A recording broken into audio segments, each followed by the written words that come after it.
I gave my father my left kidney to save his life.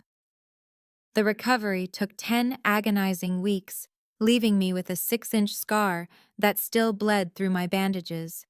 Yet at our family Thanksgiving dinner, my mother stood up, tapped her crystal champagne glass, and looked right past me. She raised her drink to my sister and proudly announced to a room of 20 relatives that my sister was the hero who saved my father's life by raising $250,000 online. As the room erupted in applause for a lie, I braced my hands on the table to stand up and scream the truth. But my frail father grabbed my wrist. His eyes were wide with terror. Under the table, he slid a crumpled napkin into my palm. The hastily scribbled words changed my life forever. It read, "I got a report from the IRS. She kept all the money. Stay quiet. Your mother has me locked down." My name is Lauren. I am 33 years old, and I work as a healthcare data analyst in Chicago. I am about to tell you how I dismantled my toxic family from the inside out, using nothing but their own greed and my hospital records. Before I continue this story, let me know where you are watching from in the comments below. Hit like and subscribe if you have ever been the invisible child who finally fought back. Growing up in a wealthy suburb of Chicago meant keeping up appearances was the only religion my family practiced. My mother, Patricia, cared only about status country club memberships and projecting the image of absolute perfection. My younger sister, Brittany, was her ultimate masterpiece. Brittany was 30 years old, a social media lifestyle influencer who knew exactly how to play the victim and manipulate every situation to her advantage. I was the opposite. I was independent and because I refused to play their game, I was treated like an outsider in my own home. The only person I truly cared about was my father, Richard. He was a good man, but deeply passive, constantly bowing to my mother's controlling nature just to keep the peace. When my father went into renal failure earlier this year, the entire family panicked.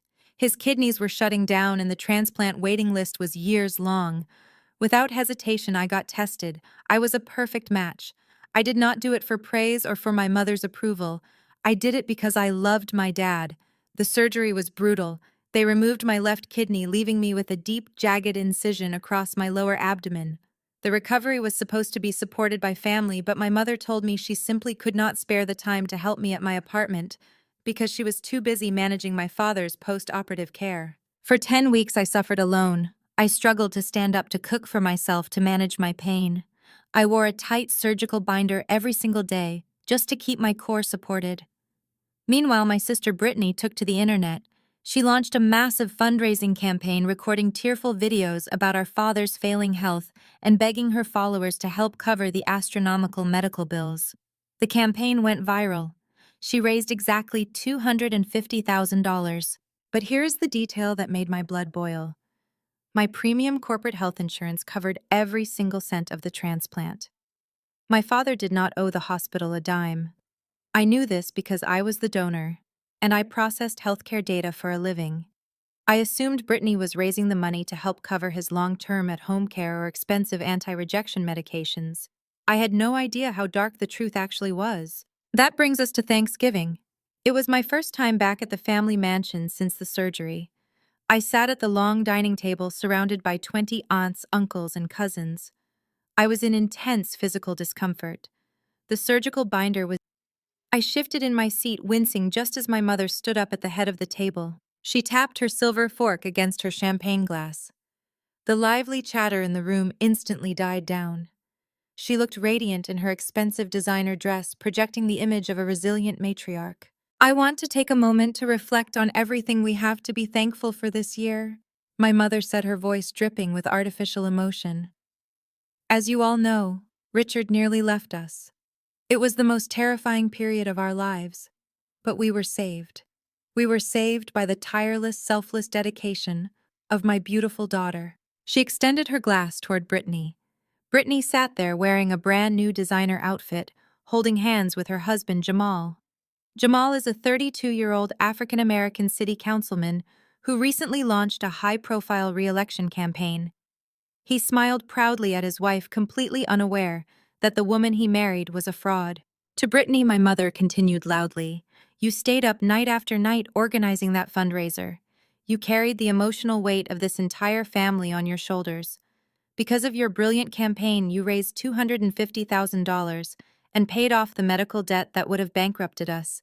You saved your father's life. We owe you everything." The dining room erupted into applause. My aunts and uncles murmured words of praise. Everyone raised their glasses to Brittany. Not a single person looked at me. Not one relative acknowledged the woman sitting right there wearing a medical corset who had actually been cut open on an operating table.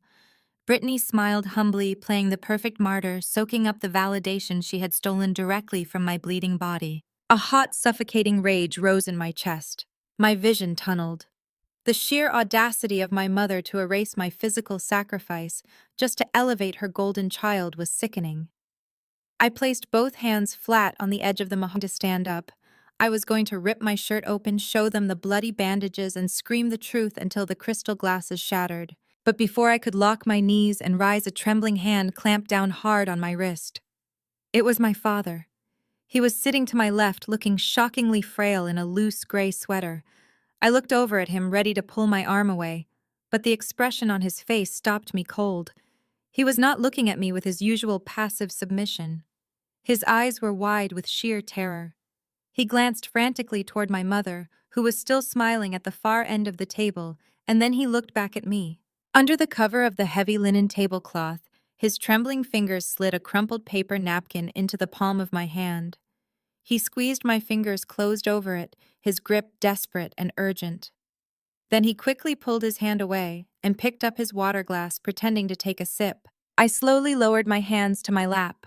My heart was hammering against my ribs, echoing in my ears over the sound of my relatives cheering for my sister. I carefully unfolded the stiff paper napkin under the table, keeping my eyes fixed straight ahead. I looked down at the hasty, jagged handwriting.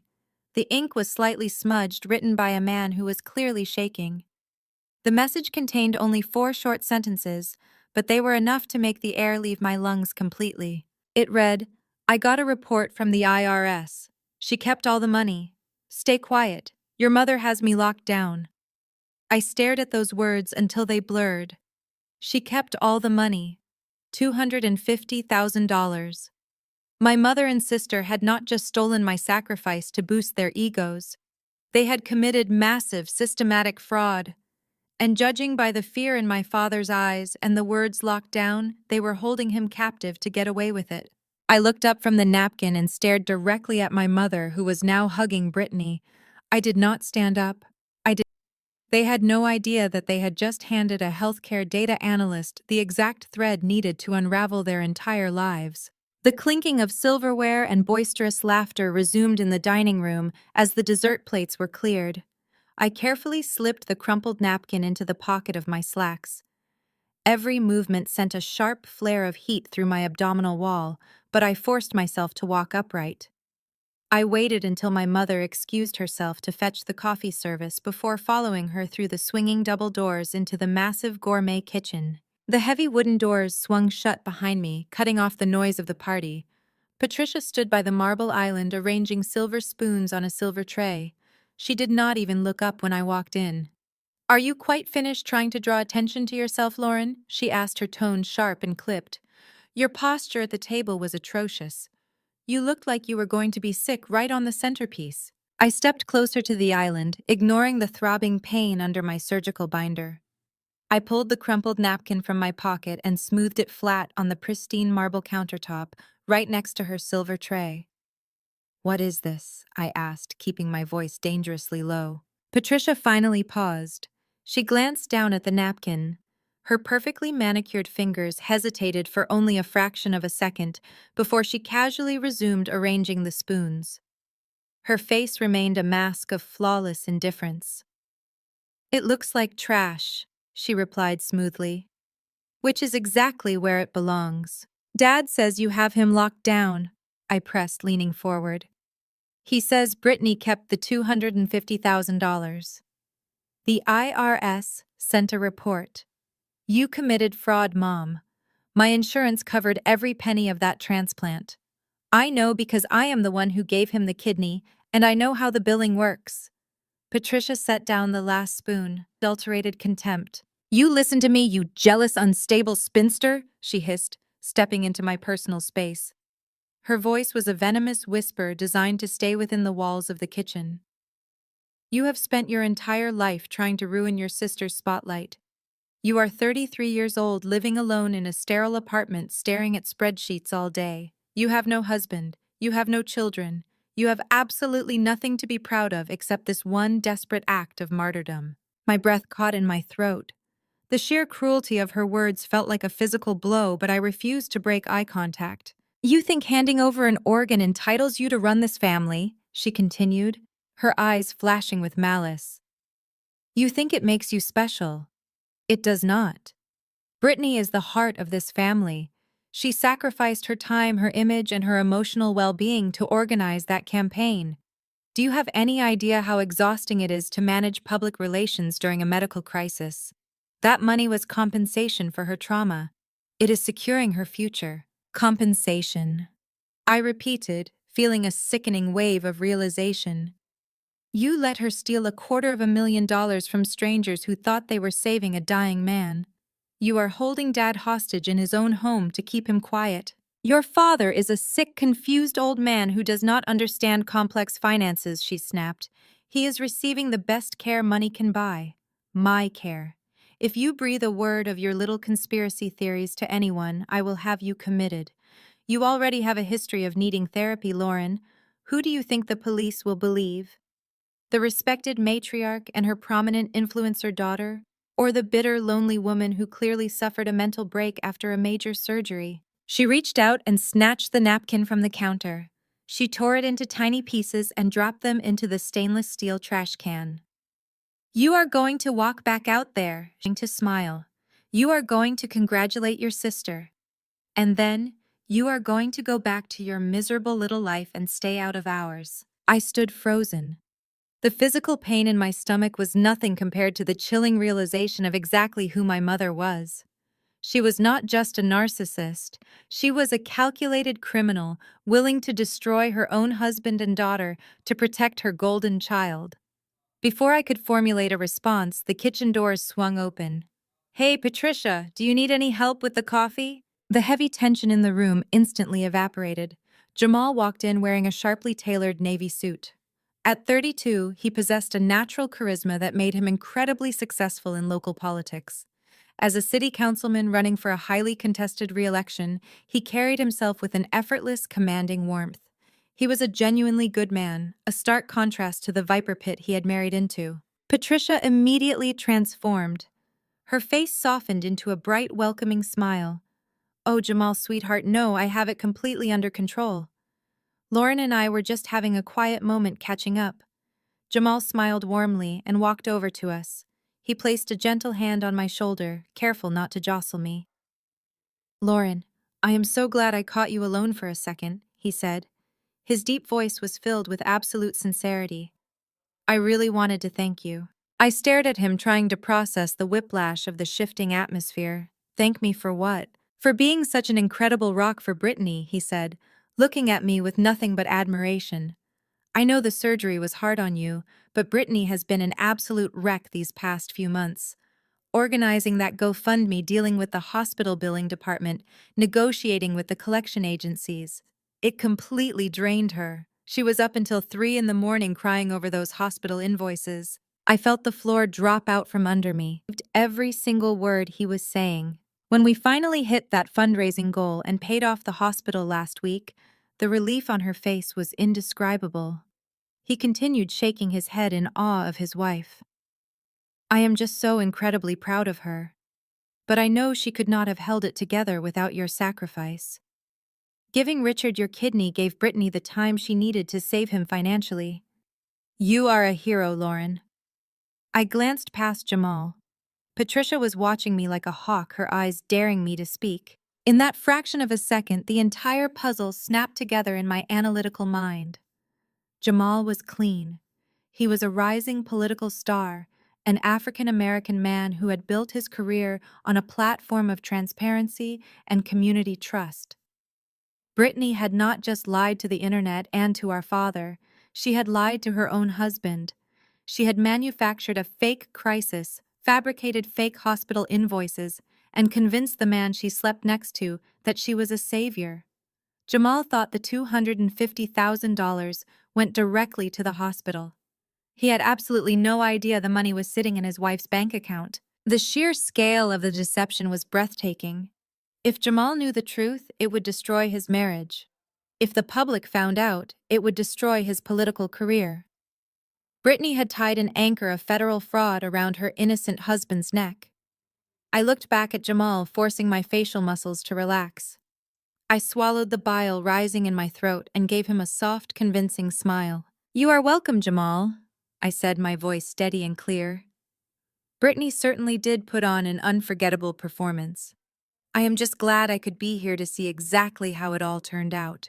Jamal beamed, giving my shoulder one last appreciative squeeze before grabbing a tray of coffee mugs to help Patricia. As he turned his back, I met my mother's gaze, simply gave her a cold, calculating nod. She thought she had backed me into a corner by threatening me with my father and my mental health. She was wrong. She had just handed me the weapon I needed to burn her world to the ground. I pushed through the heavy wooden doors of the kitchen and stepped back into the warmly lit hallway. The transition from the sterile kitchen to the festive dining area felt like crossing between two different realities. My heart hammered against my ribs, and the adrenaline flooding my system was beginning to wear off, leaving behind a sharp, throbbing pain in my abdomen. I pressed my hand against my surgical binder, taking shallow breaths. I needed to leave. I needed to get out of this house before my physical strength completely gave out. I made my way toward the front foyer to retrieve my coat. The sounds of my relatives laughing and clinking glasses echoed from the main living room. They were completely oblivious to the rot underneath the expensive hardwood floors they stood on. As I reached the hall closet, a hand shot out from the shadows of the adjacent powder room. Long fingers with perfectly manicured acrylic nails dug viciously into my bruised bicep. I gasped, pulling back, but the grip only tightened. Brittany yanked me into the dim alcove out of sight from the main gathering areas. The sweet, humble influencer persona she had worn all evening was completely gone. Her face was contorted into a mask of pure malice. Stripped of the ring light halo and the camera filters, my sister looked exactly like what she was, a predator. You think you are so smart, Lauren," she hissed, shoving me slightly against the flocked wallpaper. Any sudden movement sent fire radiating through my incision, but I refused to give her the satisfaction of seeing me wince. "I saw you looking at Dad," she continued, her voice a jagged whisper. "I saw him slip you that napkin. Do not play dumb with me. You are completely blank." "I am smart enough to know you are committing federal fraud, Brittany," I replied, keeping my voice steady. "You stole $250,000 from people who thought they were saving a dying man. You lied to your followers, you lied to our family, you even lied to Jamal." Brittany let out a short, harsh laugh. She leaned in close, her expensive perfume making my stomach turn. "Jamal is an idealist," she spat. "He needs money to win this election, and I am making sure he gets it. I am securing my future. Dad was going to die anyway before you decided to play the martyr. You think anyone is going to care about your little crusade? They will care when the IRS audits you," I countered. "They will care when Jamal finds out his campaign is funded by medical fraud." Brittany stepped even closer, pinning me with a look of absolute sociopathic calm. "Listen to me very carefully, you pathetic loser," she whispered. "Mom holds Dad's medical power of attorney. She controls every single aspect of his post-operative care. Right now, he is recovering in a luxury private suite with round-the-clock nursing staff. If you breathe one single word of this to Jamal, the police, or anyone else, Mom will pull the plug on his care plan tomorrow morning." My blood ran cold. The threat hung in the air, heavy and absolute. "She will sign the discharge papers and transfer him to the most underfunded, rotting state-run nursing facility we can find." Brittany continued, a cruel smile stretching across her face. "You know exactly the kind of places I am talking about. The ones that smell like bleach and neglect. He will be sitting in a soiled bed in a shared room with no private nurses and no specialized transplant care. His body will reject the kidney. He will die, Lauren, and it will be entirely your fault because you could not keep your mouth shut." I stared at her, feeling a terrifying wave of helplessness wash over me in his own failing body. If I went to the police right now, Patricia would execute the transfer before the investigation even began. The stress and lack of proper care would kill him within weeks. You do not have the guts to challenge us, Brittany sneered, stepping back and smoothing the fabric of her designer dress. You have always been weak. You let Mom walk all over you, and now you will let me do it too. Because if you do not, Dad pays the price. Now grab your cheap coat and get the hell out of my house.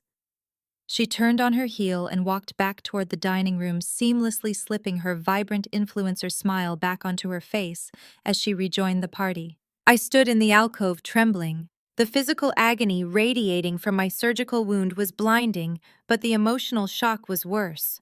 I was trapped. They had cornered me using the one person I loved as a human shield.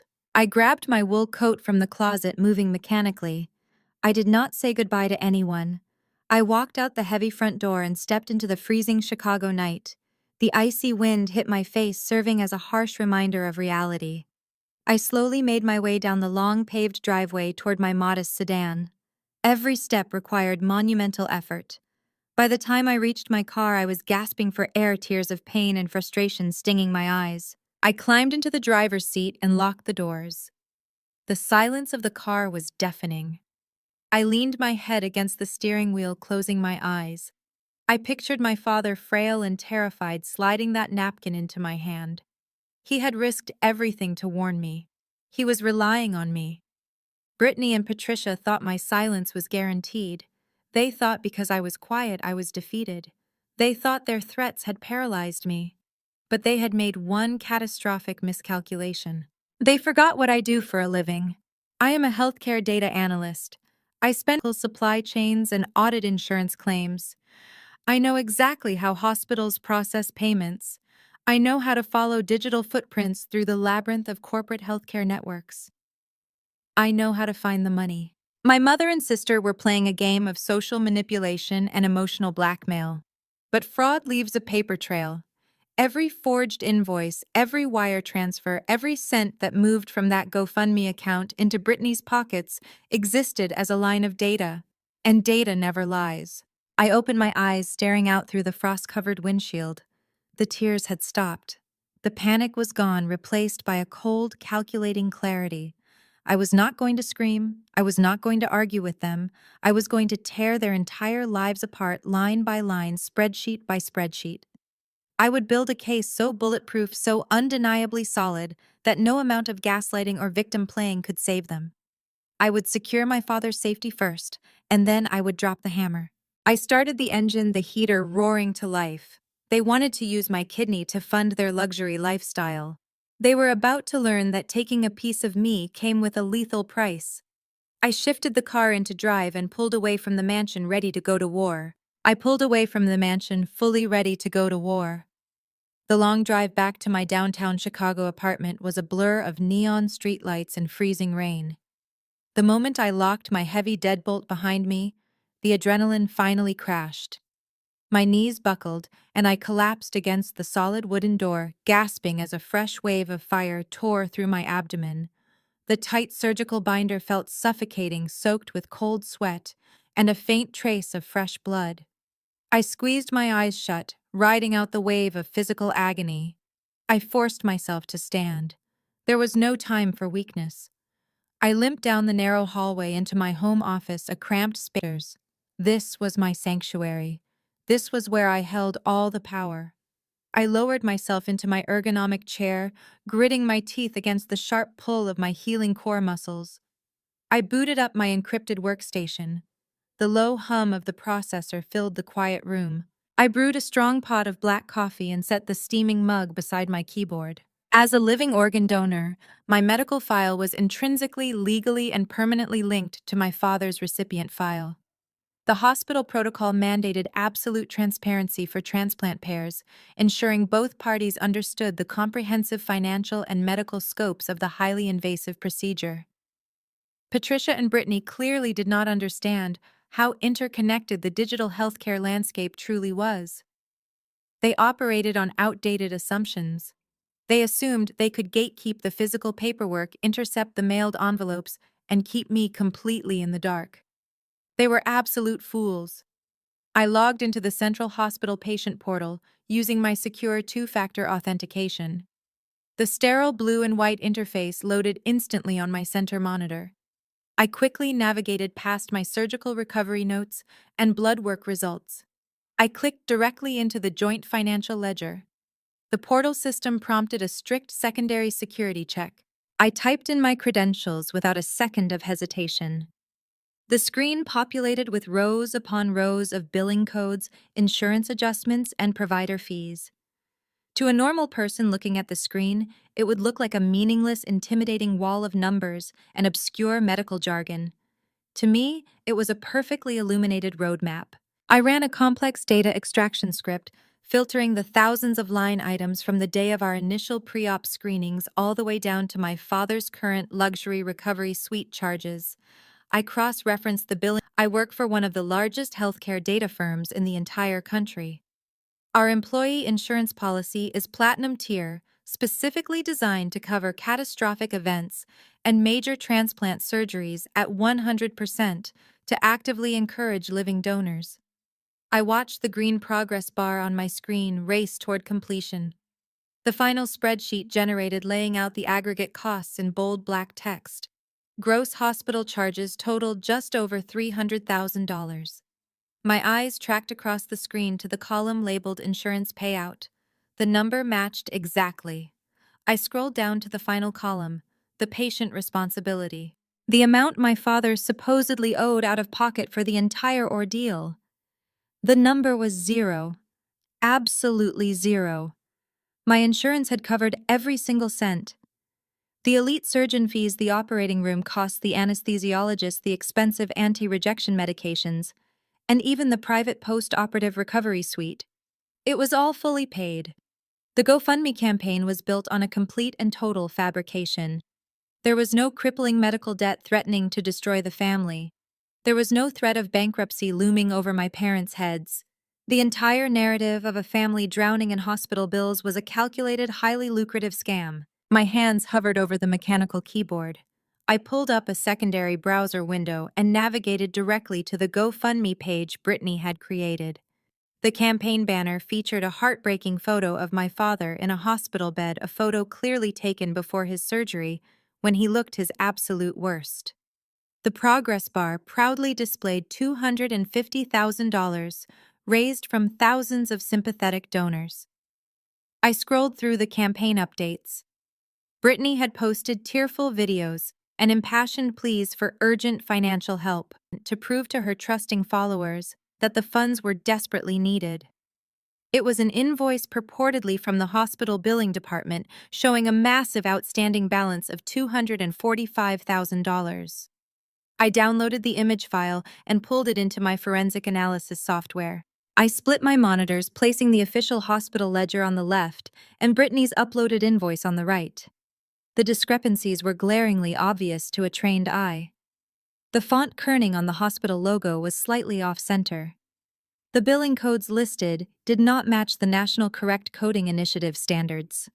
They had used standard emergency room codes instead of the highly specific transplant modifiers. But the most damning piece of evidence was at the very bottom of the fraudulent document. It was a digital signature acknowledging the receipt of the massive debt. It belonged to Patricia. I zoomed in on the signature block. The metadata embedded deep within the uploaded PDF file told a story of premeditated criminal fraud. The document had not been generated by the sophisticated hospital billing software. The metadata clearly showed it was created using a basic consumer-grade PDF editor on a personal computer. I cross-referenced the embedded IP address. It traced back directly to the IP address of my parents' home network. Patricia had not just allowed Brittany to run a deceptive fundraising campaign. She had actively manufactured fraudulent legal documents to legitimize the entire operation. She had forged hospital invoices to extract money from thousands of well-meaning strangers. The audacity was staggering. They had weaponized my father's severe illness and my brutal physical sacrifice to execute a massive wire fraud scheme. I leaned back in my chair, the blue light of the monitors casting long shadows across my home office. The pain in my abdomen pulsed, but the fierce surge of adrenaline pushed it, downloading the raw data files and compiling the digital footprints into an encrypted offshore server. I made triple backups of the insurance payouts, the $0 patient responsibility ledger, and the metadata proving Patricia forged the documents. If Patricia wanted to play games with my father's life using fraudulent documents, I would use the cold, hard truth to dismantle her reality.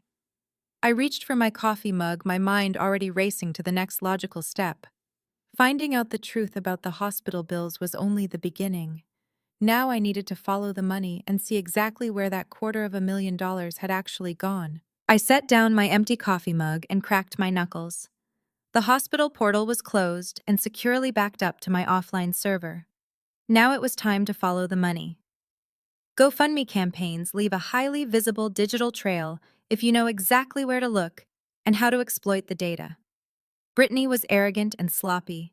She had linked the fundraiser directly to her public social media profiles, making the initial digital footprint incredibly easy to isolate.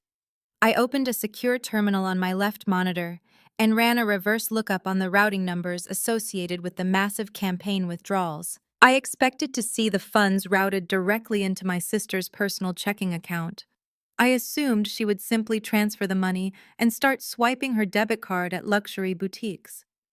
But as the financial data populated my screen, I realized Patricia had clearly instructed her to be more cautious. The funds did not drop into a standard personal account because a sudden influx of $250,000 would immediately trigger automated tax flags and banking alerts. Instead, the $250,000 was wired in 3 massive tranches to a corporate business account. I pinged the Illinois Secretary of State Public Business Database and waited for the query to return a match. The results flashed on my screen, and the name of the corporate entity made my stomach churn with absolute disgust. The money had landed in a limited liability company registered just 4 months ago, perfectly coinciding with my father's kidney failure diagnosis. The name on the digital registry was the Hope Foundation, LLC. They had actually named their fraudulent shell company the Hope Foundation. The sheer audacity was nauseating. I pulled the registration documents to view the corporate officers. The registered agent and primary owner was Brittany. The secondary authorized signatory was Patricia. They had set up a classic shell company designed specifically to funnel charity money and mask their personal spending. It was a sophisticated money laundering operation executed by a superficial influencer and a status-obsessed suburban housewife. I needed to see exactly how they were spending the stolen funds. I managed to bypass the primary banking firewall using a known back-end vulnerability that I frequently encountered during my routine hospital audits. Within minutes, I gained read-only access to the Hope Foundation financial ledger. I downloaded the transaction history and imported it into my data analysis software. I watched the stolen money bleed out line by line. The vanity purchases were glaringly obvious. There was a $30,000 outgoing wire labeled as a down payment to a luxury car dealership, matching the exact price of the brand-new Tesla Brittany was currently driving. There were multiple transactions totaling $10,000 sent to high-end designer boutiques in downtown Chicago, confirming the source of the extravagant gown she wore to Thanksgiving dinner. There were expensive restaurant charges, spa visits, and 5-star hotel bookings. But those self-indulgent expenses barely scratched the surface. To lowest. The screen refreshed, and my eyes locked onto a single massive outgoing wire transfer executed just 2 weeks ago. The amount was exactly $150,000. It was a staggering sum of money to move in a single digital transaction. I looked at the receiving institution. It was not a car dealership or a luxury real estate agency.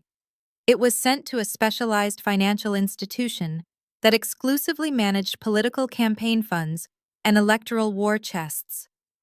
My heart rate spiked as a terrifying realization began to form in my mind. I quickly traced the destination routing number to find the exact beneficiary of the massive transfer. The receiving account belonged to a registered political action committee. I leaned close to my monitor, reading the registered name of the Political Action Committee aloud to the empty room. Citizens for Jamal. I sat back in my ergonomic chair, completely stunned by the sheer magnitude of their reckless stupidity. Jamal was a fiercely honest man, running for a highly contested city council seat on a strict platform of transparency and community trust. I knew without a shadow of a doubt that he had absolutely no idea where this massive influx of campaign cash had actually come from.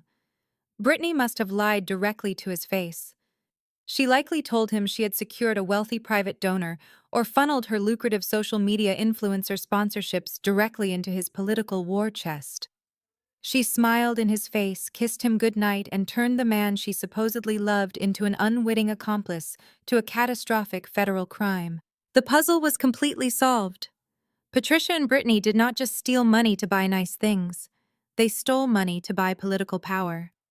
They wanted Jamal to win the election so Patricia could parade around the country club as the mother-in-law of a powerful Chicago politician, and Brittany could play this to fund their ultimate social climbing fantasy. My hands actually shook as I highlighted the $150,000 transaction and locked it into my encrypted evidence folder.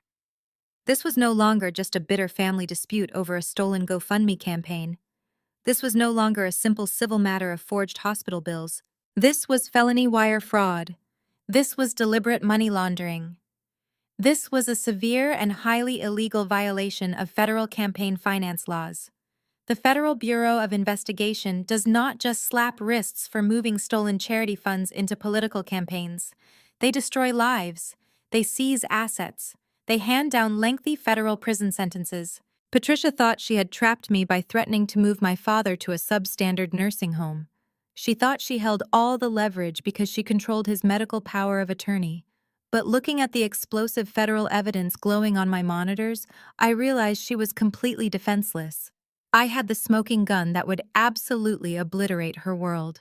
I just needed to secure my father's physical safety first, and then the trap would snap shut forever. I stared at the encrypted folder containing the ruin of my mother and sister. The digital lock clicked shut on the server securing the evidence of their federal crimes. I closed my eyes for a fraction of a second, allowing myself a single shaky breath. The pain in my side was a dull roar, a constant reminder of the physical piece of myself they had exploited. I needed to focus on extracting my father.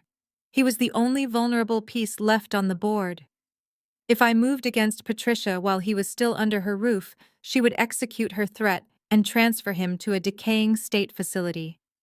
I began drafting a timeline for a private medical transport, calculating the exact window when my mother usually attended her weekly country club mixer. My fingers flew across the keyboard, mapping out logistics routing emergency funds to cover the transport and I was so deeply absorbed in the extraction strategy that I completely missed the subtle digital tripwire I had crossed. When I accessed the joint medical ledger through the hospital portal, I had used my legal credentials as the living donor. What I failed to consider was the automated notification system built into the hospital's privacy compliance software.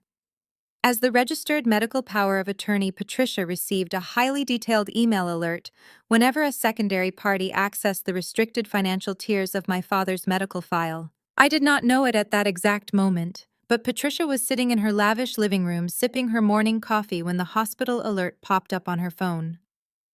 She saw my name. She saw the exact timestamp of my login. She saw the specific financial ledgers I had viewed. A normal person would have panicked. A normal person would have called me begging for forgiveness or demanding to know what I had found. Patricia was not normal. She was a tactical predator.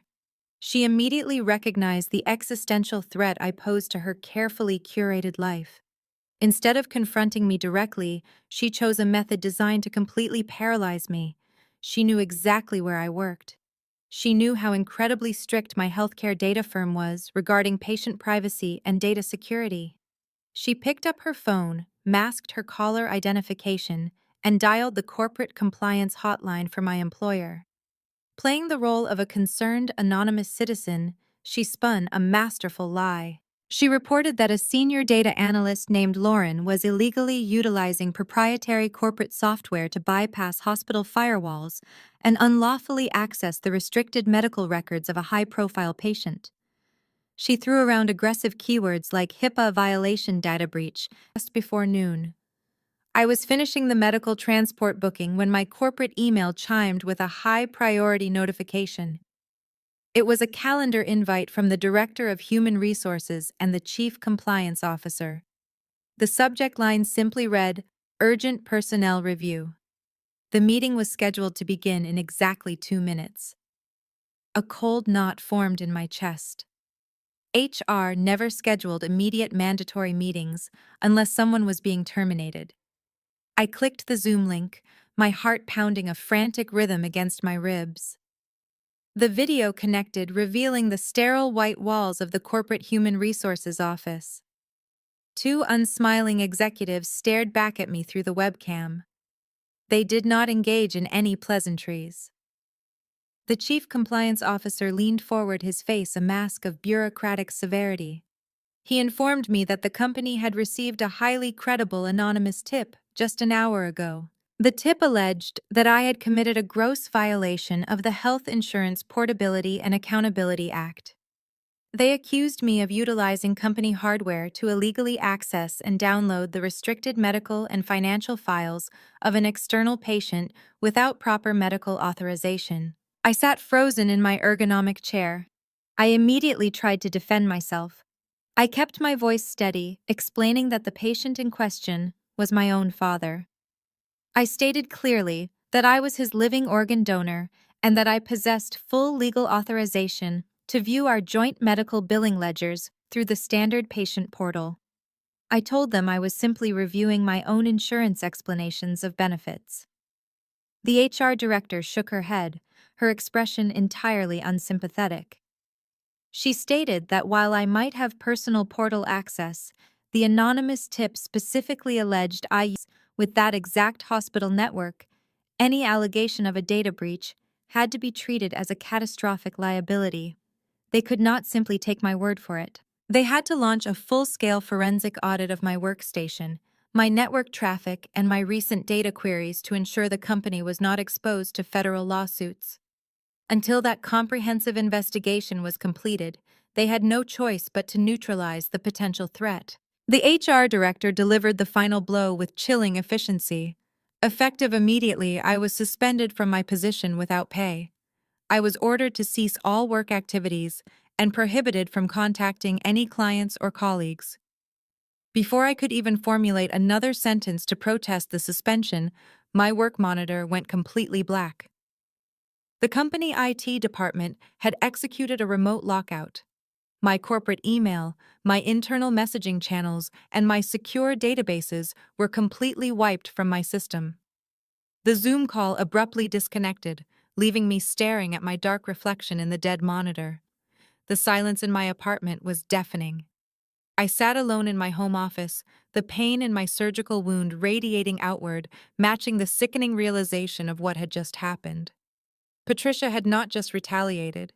She had surgically dismantled my entire professional life in less than a morning. She had severed my income, destroyed my professional reputation, and tied me up in a potentially devastating federal compliance investigation. She wanted me broke, terrified, and entirely focused on my own survival, so I would not have the strength or the resources to come after her. She had played her hand brilliantly, using the very system I relied on against me. I was now a suspended unpaid analyst facing severe professional ruin. I sat in the dim light of my home office, listening to the silence of my line left me entirely adrift. My corporate laptop sat useless on the desk, a heavy brick of dead metal and glass. Without my salary, I could not afford the expensive rent on this downtown Chicago apartment for more than a few months. Without my professional reputation, I would never be hired in the healthcare data analytics field again. Patricia knew exactly where to strike to paralyze me completely. She had calculated that an unemployed, disgraced woman facing a federal compliance investigation would possess zero credibility. A sharp, agonizing cramp seized my abdomen, pulling me out of my spiraling thoughts. I gasped, clutching the edge of the heavy desk. The sudden surge of stress had caused my core muscles to contract violently against the fresh kidney extraction site. I looked down at my gray sweatpants. A fresh, dark stain was blooming through the thick fabric of my surgical binder. The incision was weeping blood again. I forced myself out of the ergonomic chair, my legs trembling under my own weight. I hobbled down the narrow hallway to the bathroom, flipping on the harsh overhead vanity lights. The woman staring back at me in the mirror looked like a ghost. My skin was pallid with dark bruised circles dragging down my eyes. I carefully unfastened the Velcro straps of the surgical corset, wincing as the fabric pulled away from the raw skin. The 6-inch jagged red scar stretching across my lower stomach looked inflamed and angry.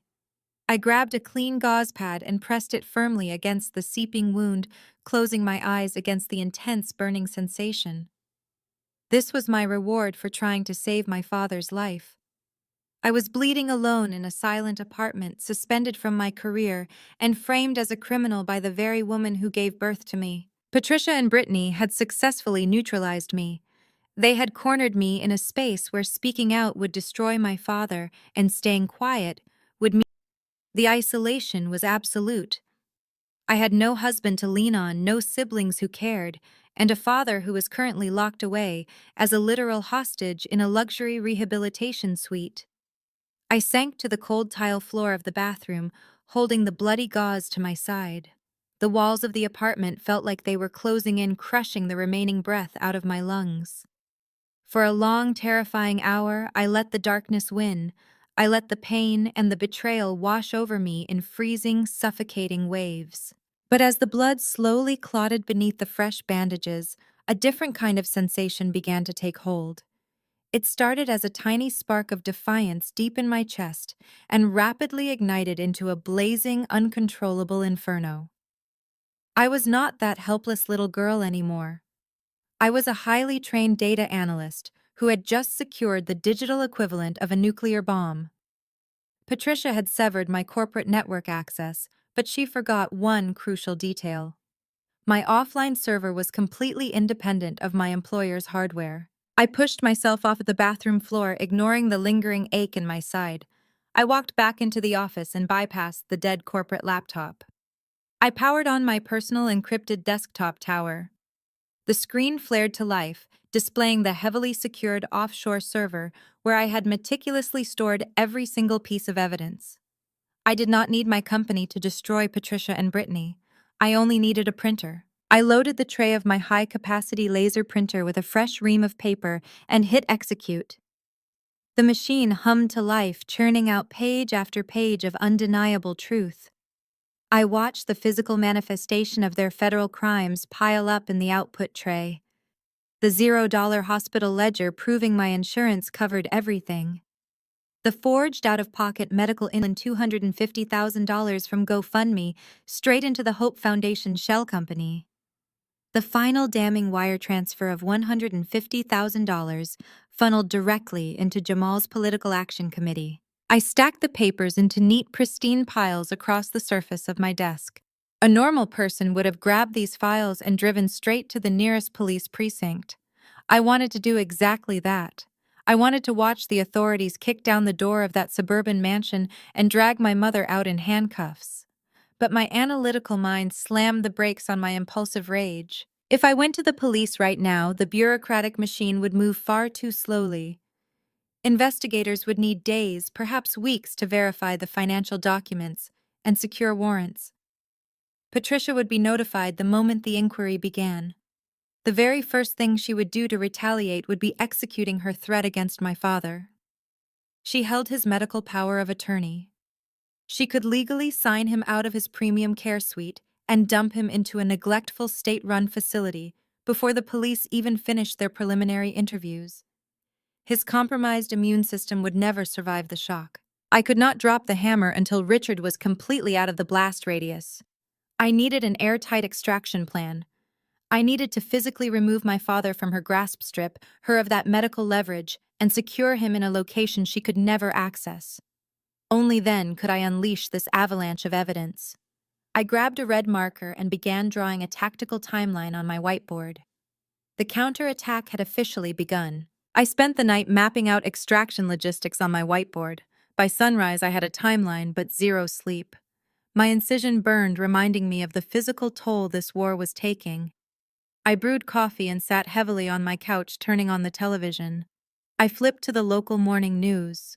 What I saw made the ceramic mug slip from my fingers. Studio couches of Good Morning Chicago was my sister Brittany. Jamal sat close beside her, holding her hand, looking like the ultimate supportive political husband. The chyron flashing across the screen read, "Local influencer raises $250,000 to save father's life." The morning show host leaned forward and asked Brittany how she managed to shoulder such an immense emotional and financial burden. Brittany executed a flawless television performance. She dabbed her eyes with a tissue, careful not to smudge her makeup. She talked about the sleepless nights, the terror of almost losing her dad, and the heartwarming generosity of her online followers. Jamal chimed in, his deep voice, resonating with genuine emotion, praising his wife's absolute resilience and unwavering dedication. Then the host pivoted, asking about the emotional toll on the rest of the family. That is when Brittany deployed her lethal tactical strike. She let out a shaky breath, squeezing Jamal's hand tighter. She looked directly into the camera lens, projecting profound sorrow. "It has been a beautiful miracle," she said, her voice trembling with manufactured grief. "But it has also brought out a dark side of our family that I never wanted to speak about publicly." She paused, letting the dramatic tension build perfectly. Jamal looked at her with mild concern, clearly unaware of what she was about to say to the entire city. My older sister Brittany continued, a single tear escaping her eye. She has struggled with severe mental health issues for years. We have tried everything to help her. But when she saw the financial success of the fundraising campaign, something inside her completely snapped. She became deeply jealous. Now she is actively trying to extort us, demanding we give her the charity money, or she will spread malicious lies to ruin my husband's political campaign. I sat frozen, staring at the screen in absolute disbelief me before I could even blow the whistle. By publicly branding me as an unstable, greedy extortionist, she was building an impenetrable wall of deniability around her massive fraud.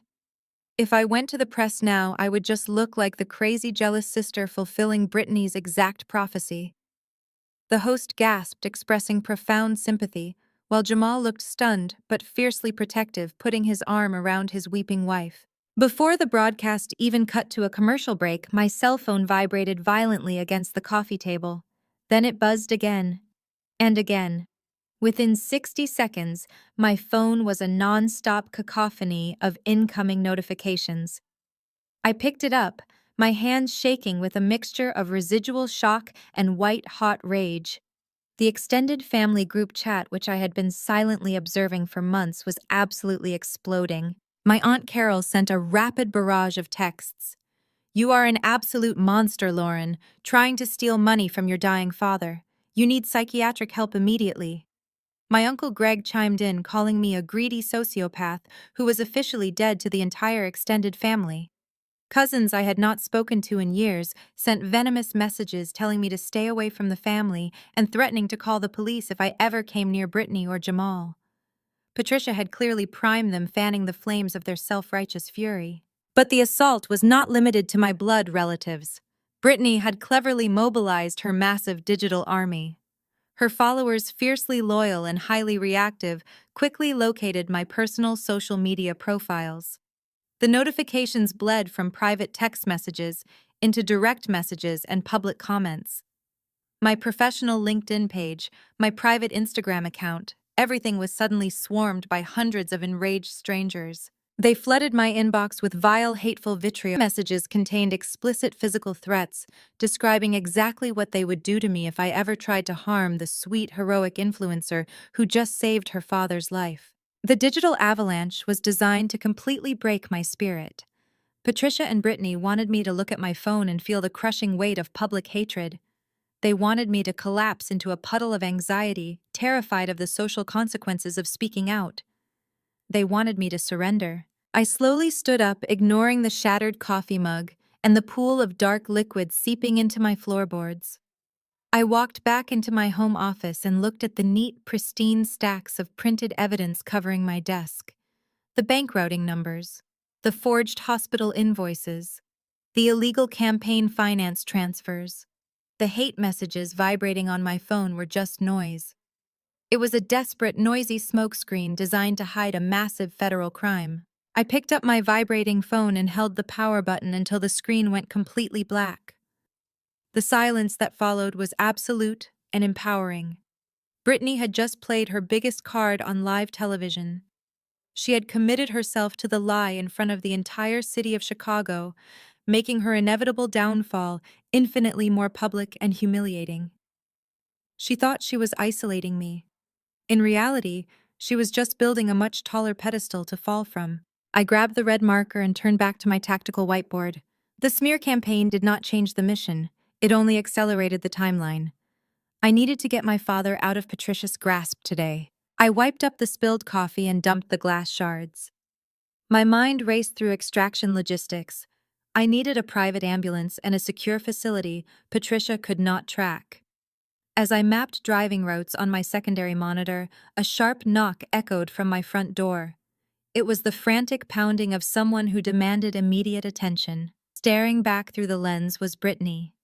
She was still wearing the designer outfit from the morning news broadcast just an hour ago. She looked impatient, tapping her expensive leather boots against the hallway tile. I felt a surge of cold fury. She had immense nerve showing up at my apartment right after branding me a mentally unstable extortionist on live television.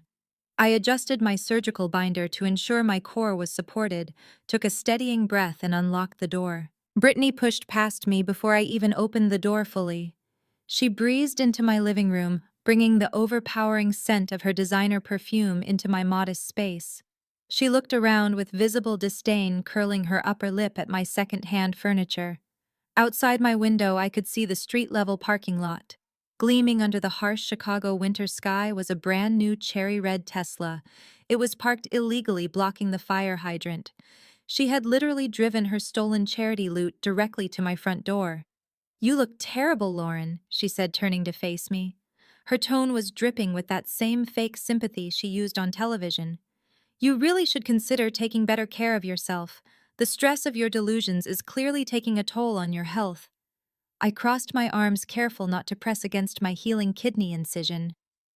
"Get out of my apartment, Brittany. You already performed your monologue for the morning news. You do not have a camera crew here to applaud your victim act." Brittany dropped the sweet sister routine instantly. Her eyes hardened into a flat, calculating glare. She reached into her expensive handbag and pulled out a crisp, rectangular piece of paper. She stepped forward and shoved it against my chest. I reflexively grabbed it before it fell to the floor. It was a cashier's check drawn from a major corporate bank account. The payee line bore my name. The amount was exactly $5,000. "Take the kidney money, drop the— Mom and I are tired of dealing with your pathetic attempts to ruin our lives. Consider this a generous severance package. You pay your rent, you fix whatever miserable problems you have, and you stay far away from my husband and his campaign. If you accept this check, you sign away any right to speak about Dad or the fundraiser ever again." I stared down at the piece of paper in my hand. $5,000. She valued my left kidney, my physical agony, and my silence at $5,000 while she drove a $100,000 vehicle bought with fraud. The sheer magnitude of her delusion was almost fascinating. She genuinely believed she could buy her way out of federal wire fraud with a pocket change bribe. She thought I was as greedy and superficial as she was. I looked up from the check and met her arrogant gaze. I held the crisp paper between my thumbs and index fingers. I did not say a single word. I simply ripped the check straight down the middle. The sound of the thick paper tearing echoed loudly in the quiet apartment. I placed the two torn halves together and ripped them again, quartering her pathetic bribe. I let the shredded pieces flutter out of my hands. They drifted down, landing on the toes of her expensive leather boots.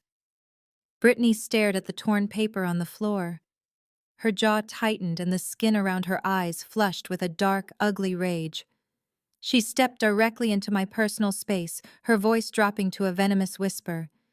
You just made the biggest mistake of your miserable life, Lauren. You think you are so brave rejecting my money. You think you hold some kind of high ground. But you are just a stupid, isolated woman who does not understand how power actually works. Mom warned you last night, but clearly you did not listen. She leaned in closer, her eyes wide and manic. Mom is at the hospital administration office right now. She is actively processing the severely underfunded state-run care home on the far south side of the city. The place is an absolute nightmare. They have massive staff shortages, critical health code violations, and a notorious reputation for patient neglect. He will be transferred tomorrow morning at exactly 8 o'clock. Mom is moving him there just to punish you. He will be completely isolated, Lauren. You will never be allowed to visit him, and he will not survive a week in that filthy facility. The threat hit me like a physical punch to the gut. They were accelerating the timeline. Patricia was not waiting for me to make a move. She was proactively stripping away my leverage by throwing our father into a death trap. Brittany smiled a cold, triumphant smirk, seeing the genuine horror flash across my face. You brought this on him, Lauren, she whispered maliciously. You could have just taken the money and stayed quiet. Now Dad gets to pay the price for your arrogant stubbornness. Have a nice life. Brittany spun around and marched out of my apartment, letting the heavy door slam shut behind her. I heard her expensive boots clicking rapidly down the hallway. A minute later, I heard the distinct electronic chirp of her Tesla unlocking in the street below. She drove away, leaving me standing in the center of my living room, with the shredded pieces of her bribe scattered across my floor. My heart hammered against my ribs. I looked at the clock on the wall. It was currently 9 in the morning. Brittany said the transfer was scheduled for exactly 8 tomorrow morning. That meant my timeline had just imploded. I did not have a few days to carefully orchestrate a stealth extraction. I did not have time to meticulously vet private ambulances or double-check secure routes. I had exactly 23 hours to plan and execute a high-stakes rescue mission. If I failed to get my father out of that luxury rehabilitation suite before Patricia arrived with the state transfer documents, he would be condemned to die in a decaying ward. The stakes had reached an absolute boiling point. I rushed back into my home office, ignoring the burning pain in my side. I grabbed my phone and began dialing. I quickly grabbed my personal cell phone and began dialing. My first emergency call was not to the police. The local authorities would require days to secure a warrant, and the moment a uniform walked into that luxury rehabilitation center, my mother would execute the transfer order. I needed allies who operated inside the healthcare machine. I dialed the direct private office line of Dr. Harrison Reed. He was the lead transplant surgeon who had performed the grueling extraction on my body and successfully implanted my kidney into my father. He fiercely protected his patients' post-operative recovery.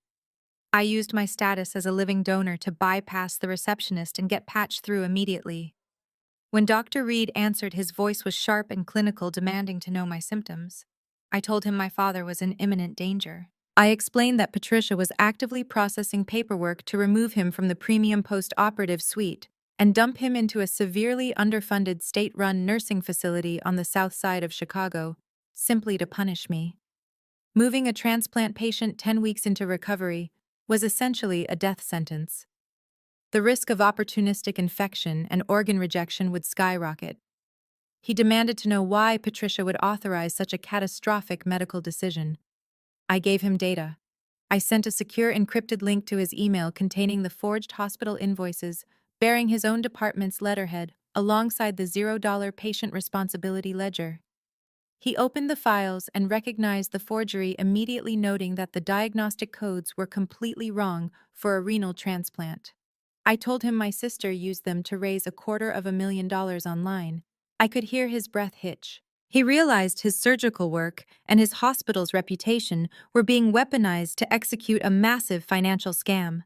He promised to lock down my father's physical room, restricting visitor access under the guise of an infection control protocol to buy me a few hours. But a locked door would not stop Patricia from executing a legal transfer. I needed a bigger hammer. I ended the call and dialed the corporate fraud division of my health insurance provider, demanding to speak directly with Special Investigator David Ross. David was a ruthless veteran auditor who had spent his entire career hunting down syndicate insurance scams and corporate embezzlement. When David answered, I did not waste time with pleasantries. I told him I had a fully documented case of felony wire fraud, money laundering, and forged insurance explanation of benefits documents involving a highly publicized crowdfunding campaign. I transmitted the second encrypted data packet. I included the routing numbers tracking the stolen $250,000 into the shell company and the final transaction funneling the stolen funds into a local political action committee. I scheduled an immediate secure video conference linking both Dr. Reed and Special Investigator David Ross into the same encrypted digital room. I sat in front of my monitors, my surgical binder aching, as I laid out the entire conspiracy. I showed the surgeon how his post-operative care plan was being leveraged as an extortion tactic. I showed the fraud investigator how the corporate insurance payouts were being hidden to justify a massive public grift. Both men were absolutely horrified.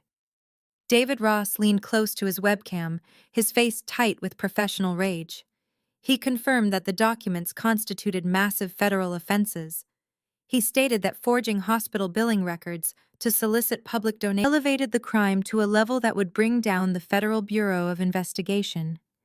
He wanted to freeze the shell company accounts immediately and dispatch a tactical fraud team to the rehabilitation facility.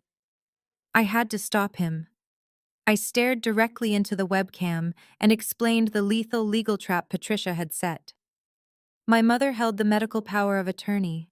She possessed absolute legal jurisdiction over my father's physical location and healthcare decisions. If David triggered a federal financial freeze right now, Patricia would instantly know I blew the whistle. She would retaliate by pulling my father out of the facility against medical advice before the federal agents could even draft a subpoena. She would sign the release forms, shove him into her car, and dump him at the decaying state facility just to spite me. The bureaucracy of a police raid would be too slow to stop her legal authority as his wife and guardian. Dr. Reed nodded grimly in agreement on the video feed. He explained to David that the sudden shock of a forced transfer would trigger a massive cortisol spike in my father's system. Combined with exposure to a less sterile environment, his body would immediately begin rejecting my kidney. He would not survive the week. They were both legally and medically bound by the terrifying reality of the power of attorney. The evidence of fraud was absolute, but Patricia held a dying man as a legal hostage. We cannot move against her while she holds that piece of paper, David Ross said, his voice heavy with frustration. We need to sever her legal authority before we can drop these federal charges. I leaned forward in my ergonomic chair. I told them I already had a plan to sever it. Before my father went into surgery, he had secretly signed a revocation of the medical power of attorney, transferring all medical proxy rights to me in the event of financial abuse. He had hidden it because he was terrified of Patricia finding out. I just needed to physically reach him to execute it and formally file it with the hospital administration board. I told Dr. Reed and David Ross to prepare the necessary federal paperwork and clear the medical red tape on their respective ends. I was going to launch a physical extraction mission tomorrow morning and rip my father right out of her greedy, manipulative hands. I disconnected the encrypted video conference and immediately opened a secure browser window. My first task was securing the physical extraction team. A standard city ambulance would not work. They were bound by strict municipal dispatch protocols and would immediately back down if Patricia or her private security threw a legal fit. I needed a private specialized medical transport unit. I accessed a high-tier medical logistics database and found a private extraction firm that catered to high-net-worth clients, requiring discreet, secure medical transfers. I dialed their emergency dispatch number and wired a $10,000 retainer directly from my personal savings account. It was a massive financial hit, but I did not hesitate for a fraction of a second. My father's life was worth infinitely more than numbers on a screen. The transport coordinator was a former military medic named Carter. I briefed Carter on the exact medical parameters. My father was 10 weeks post-op from a renal transplant. He required strict infection control protocols, a sterilized transport environment, and specialized lifting techniques to avoid tearing his internal sutures. Then I briefed him on the tactical obstacle. Patricia had converted the entire east wing of her massive suburban mansion into a private recovery suite guarded by a hired security firm. She restricted all visitor access under the guise of an immunocompromised quarantine. I pulled up Patricia's digital calendar, which I had synced to my phone years ago and never deleted. Her schedule was a rigid monument to her social climbing obsession. Every Tuesday afternoon at exactly 1 o'clock, she attended an elite mixer at her exclusive country club. She never missed it. It was her prime opportunity to parade around and solicit high-dollar donations from wealthy socialites. That gave me a razor-thin 90-minute window. I had to breach the mansion, bypass her private security details, securely load a fragile transplant patient into an ambulance, and vanish before she finished her first glass of champagne. I printed the single most important document of my entire plan. Before the transplant surgery, my father had secretly met with an independent notary. He had been terrified of Patricia completely controlling his medical fate if complications arose. He signed a comprehensive legal revocation terminating Patricia's medical power of attorney and transferring absolute medical proxy rights directly to me.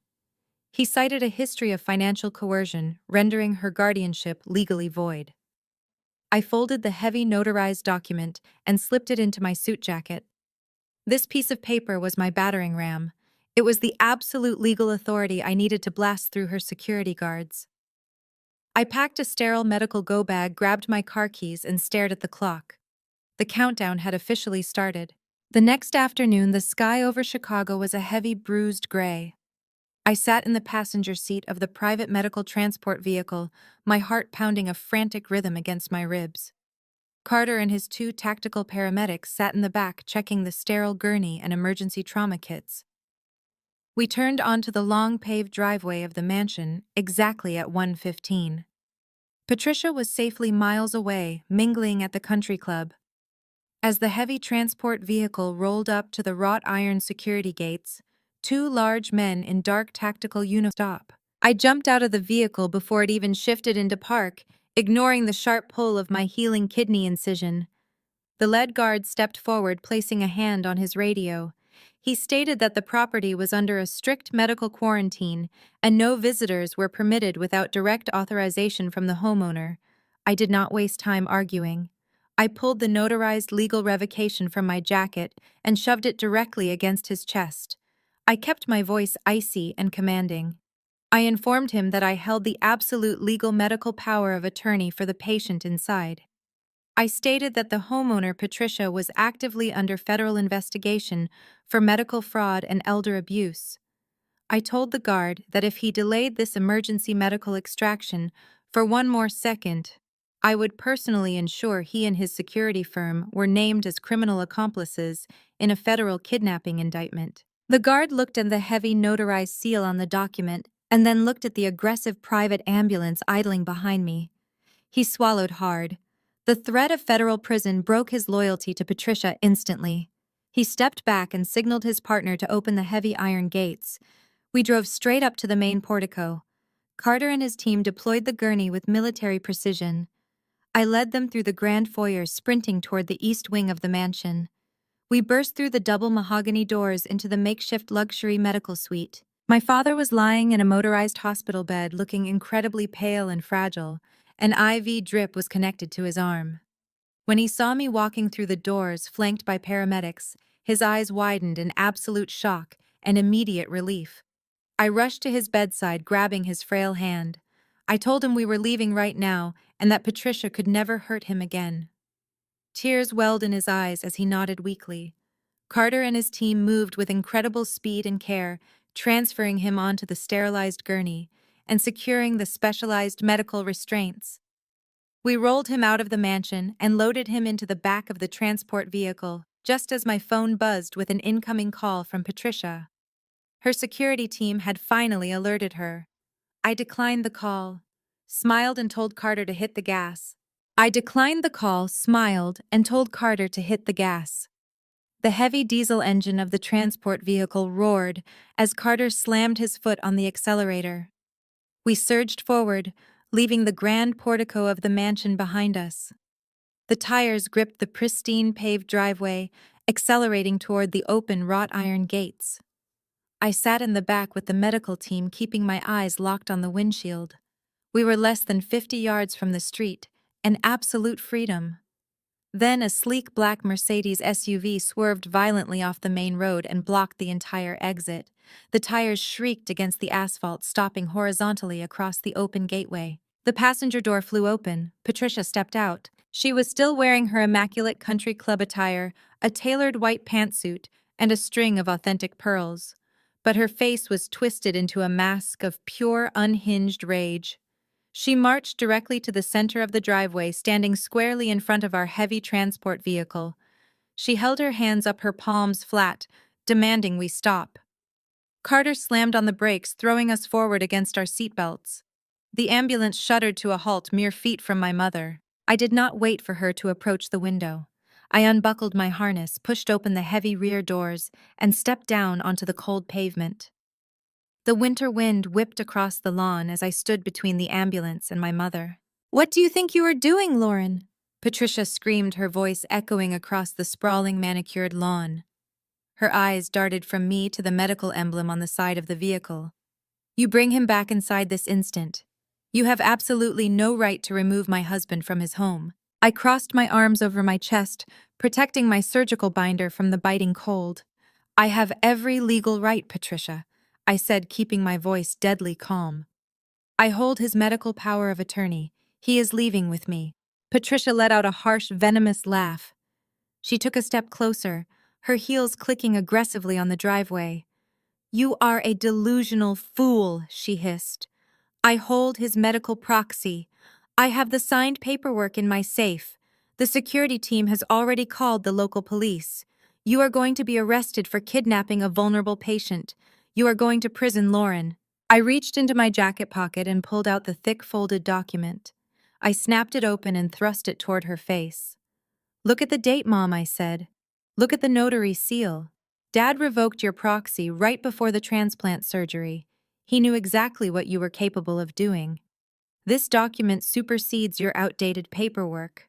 You have absolutely zero legal authority over his medical care or his physical location." Patricia snatched the document from my hands.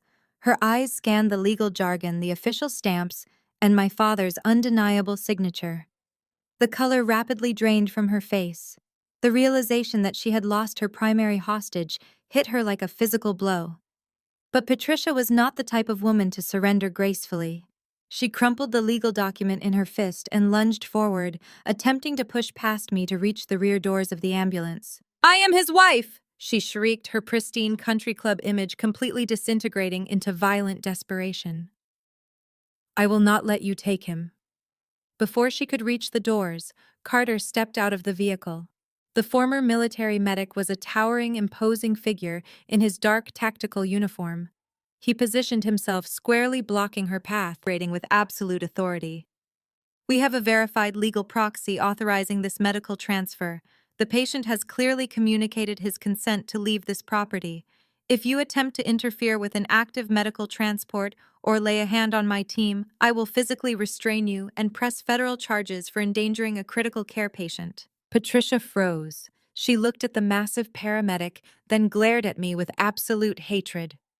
"I will call my lawyers," she threatened, her voice trembling with rage. "I will tie you up in court for years. I will destroy your life, Lauren." I took a step closer to her, dropping my voice to a lethal whisper. "Go ahead, Mom. Call your lawyers. Call the police right now. Let them come down here. Because the very first thing I will do when the authorities arrive is hand them the forged hospital invoices you signed. I will give them the banking records showing the $250,000 you and Brittany funneled into a shell company.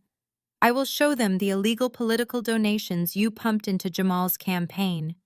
Do you really want to invite law enforcement to this house today?"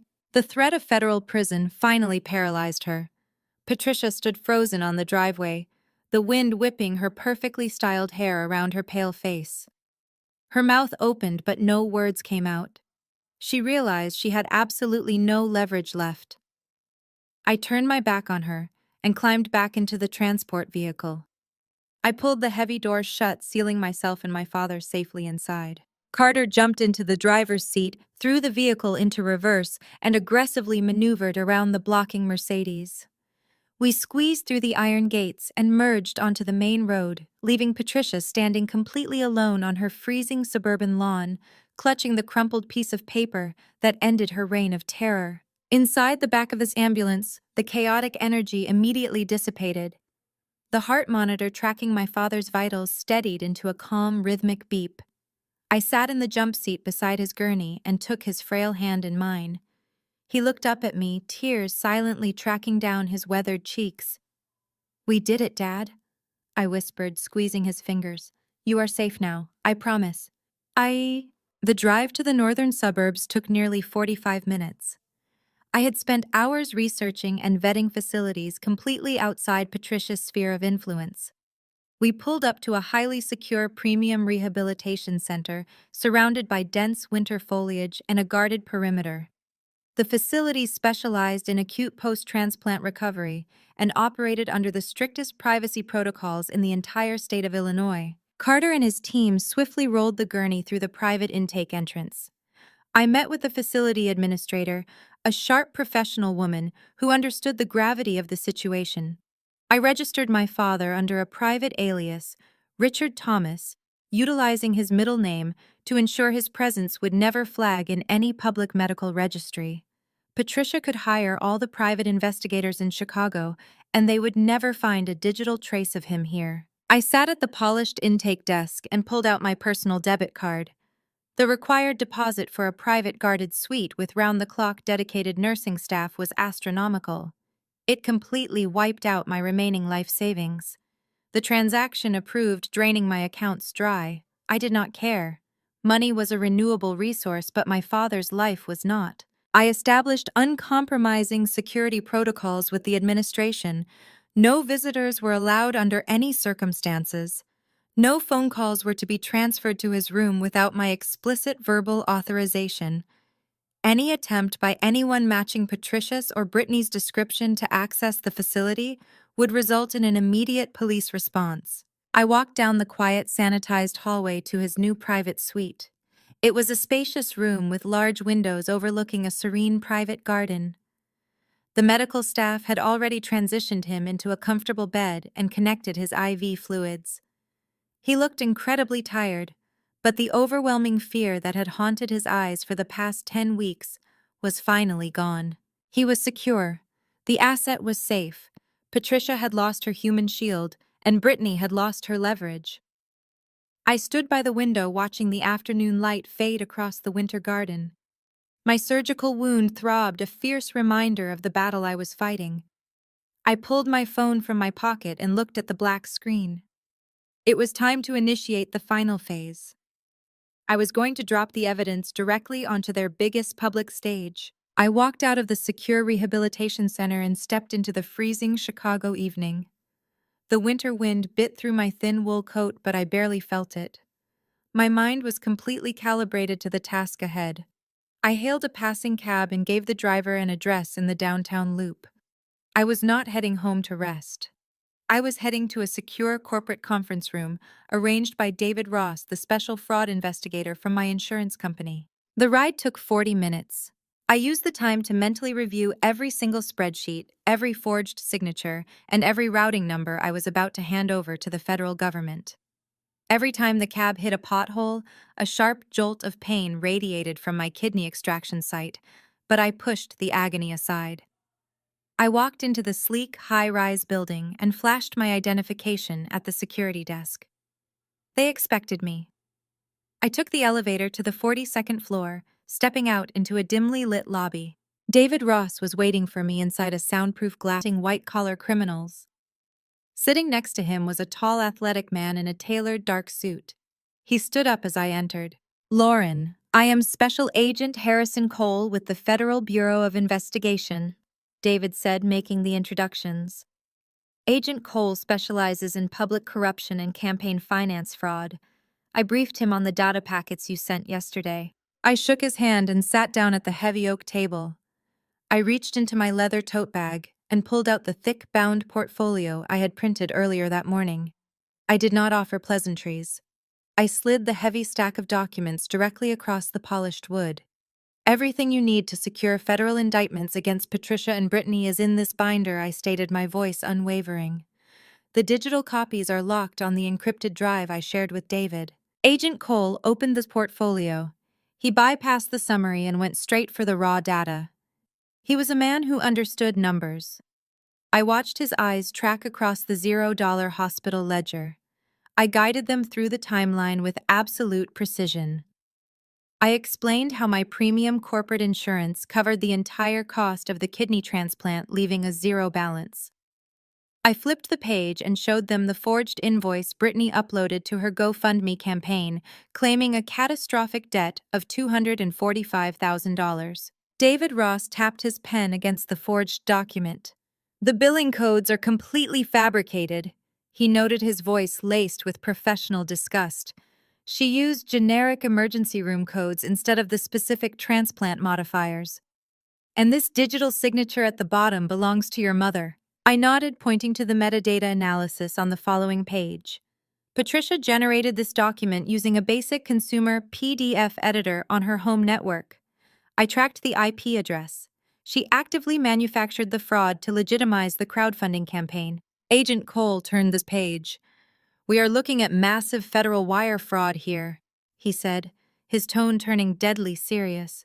Soliciting $250,000 across state lines, using a digital platform based on forged medical documents, is a guaranteed felony indictment. But the campaign finance aspect is what brings my division into play. Walk me through the shell company. I pulled up the reverse lookup data. They funneled the GoFundMe withdrawals directly into a limited liability company registered 4 months ago called the Hope Foundation. Brittany is the primary owner. Patricia is the secondary signatory. They used this account to launder the stolen charity funds. I showed them the bank statements proving they spent a portion of the money on luxury vehicles and designer clothing. Then I pointed to the final highlighted transaction on the ledger. 2 weeks ago, they initiated a single wire transfer of $150,000, I said, locking eyes with the federal agent. The destination was the Registered Political Action Committee for City Councilman Jamal. Agent Cole let out a low whistle. $150,000 of laundered medical fraud money injected straight into a municipal election campaign. This is incredibly destructive. Councilman Jamal built his entire platform on absolute transparency and anti-corruption. Does he know about the source of these funds? I shook my head firmly. Jamal is completely in the dark. He is a good man who married a sociopath. Brittany lied to him. She likely told him she secured a massive private donor or funneled her own influencer sponsorships into his war chest. If this money stays in his political accounts when the Federal Election Commission audits him, his career will be destroyed, and he will face federal prison time for a crime he did not commit. Agent Cole closed the portfolio and folded his hands on the table. You have handed us a perfectly packaged federal case, Lauren. We have the forged documents, the money trail, and the metadata linking Patricia directly to the crime. I can take this to a federal judge tomorrow morning and have arrest warrants signed by noon.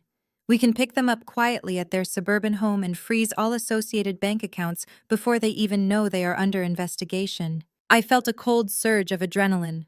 The rational part of my brain knew Agent Cole was offering the standard operating procedure for white-collar crimes. A quiet arrest, a sealed indictment, and a lengthy court battle behind closed doors. But Patricia and Brittany did not operate in the shadows.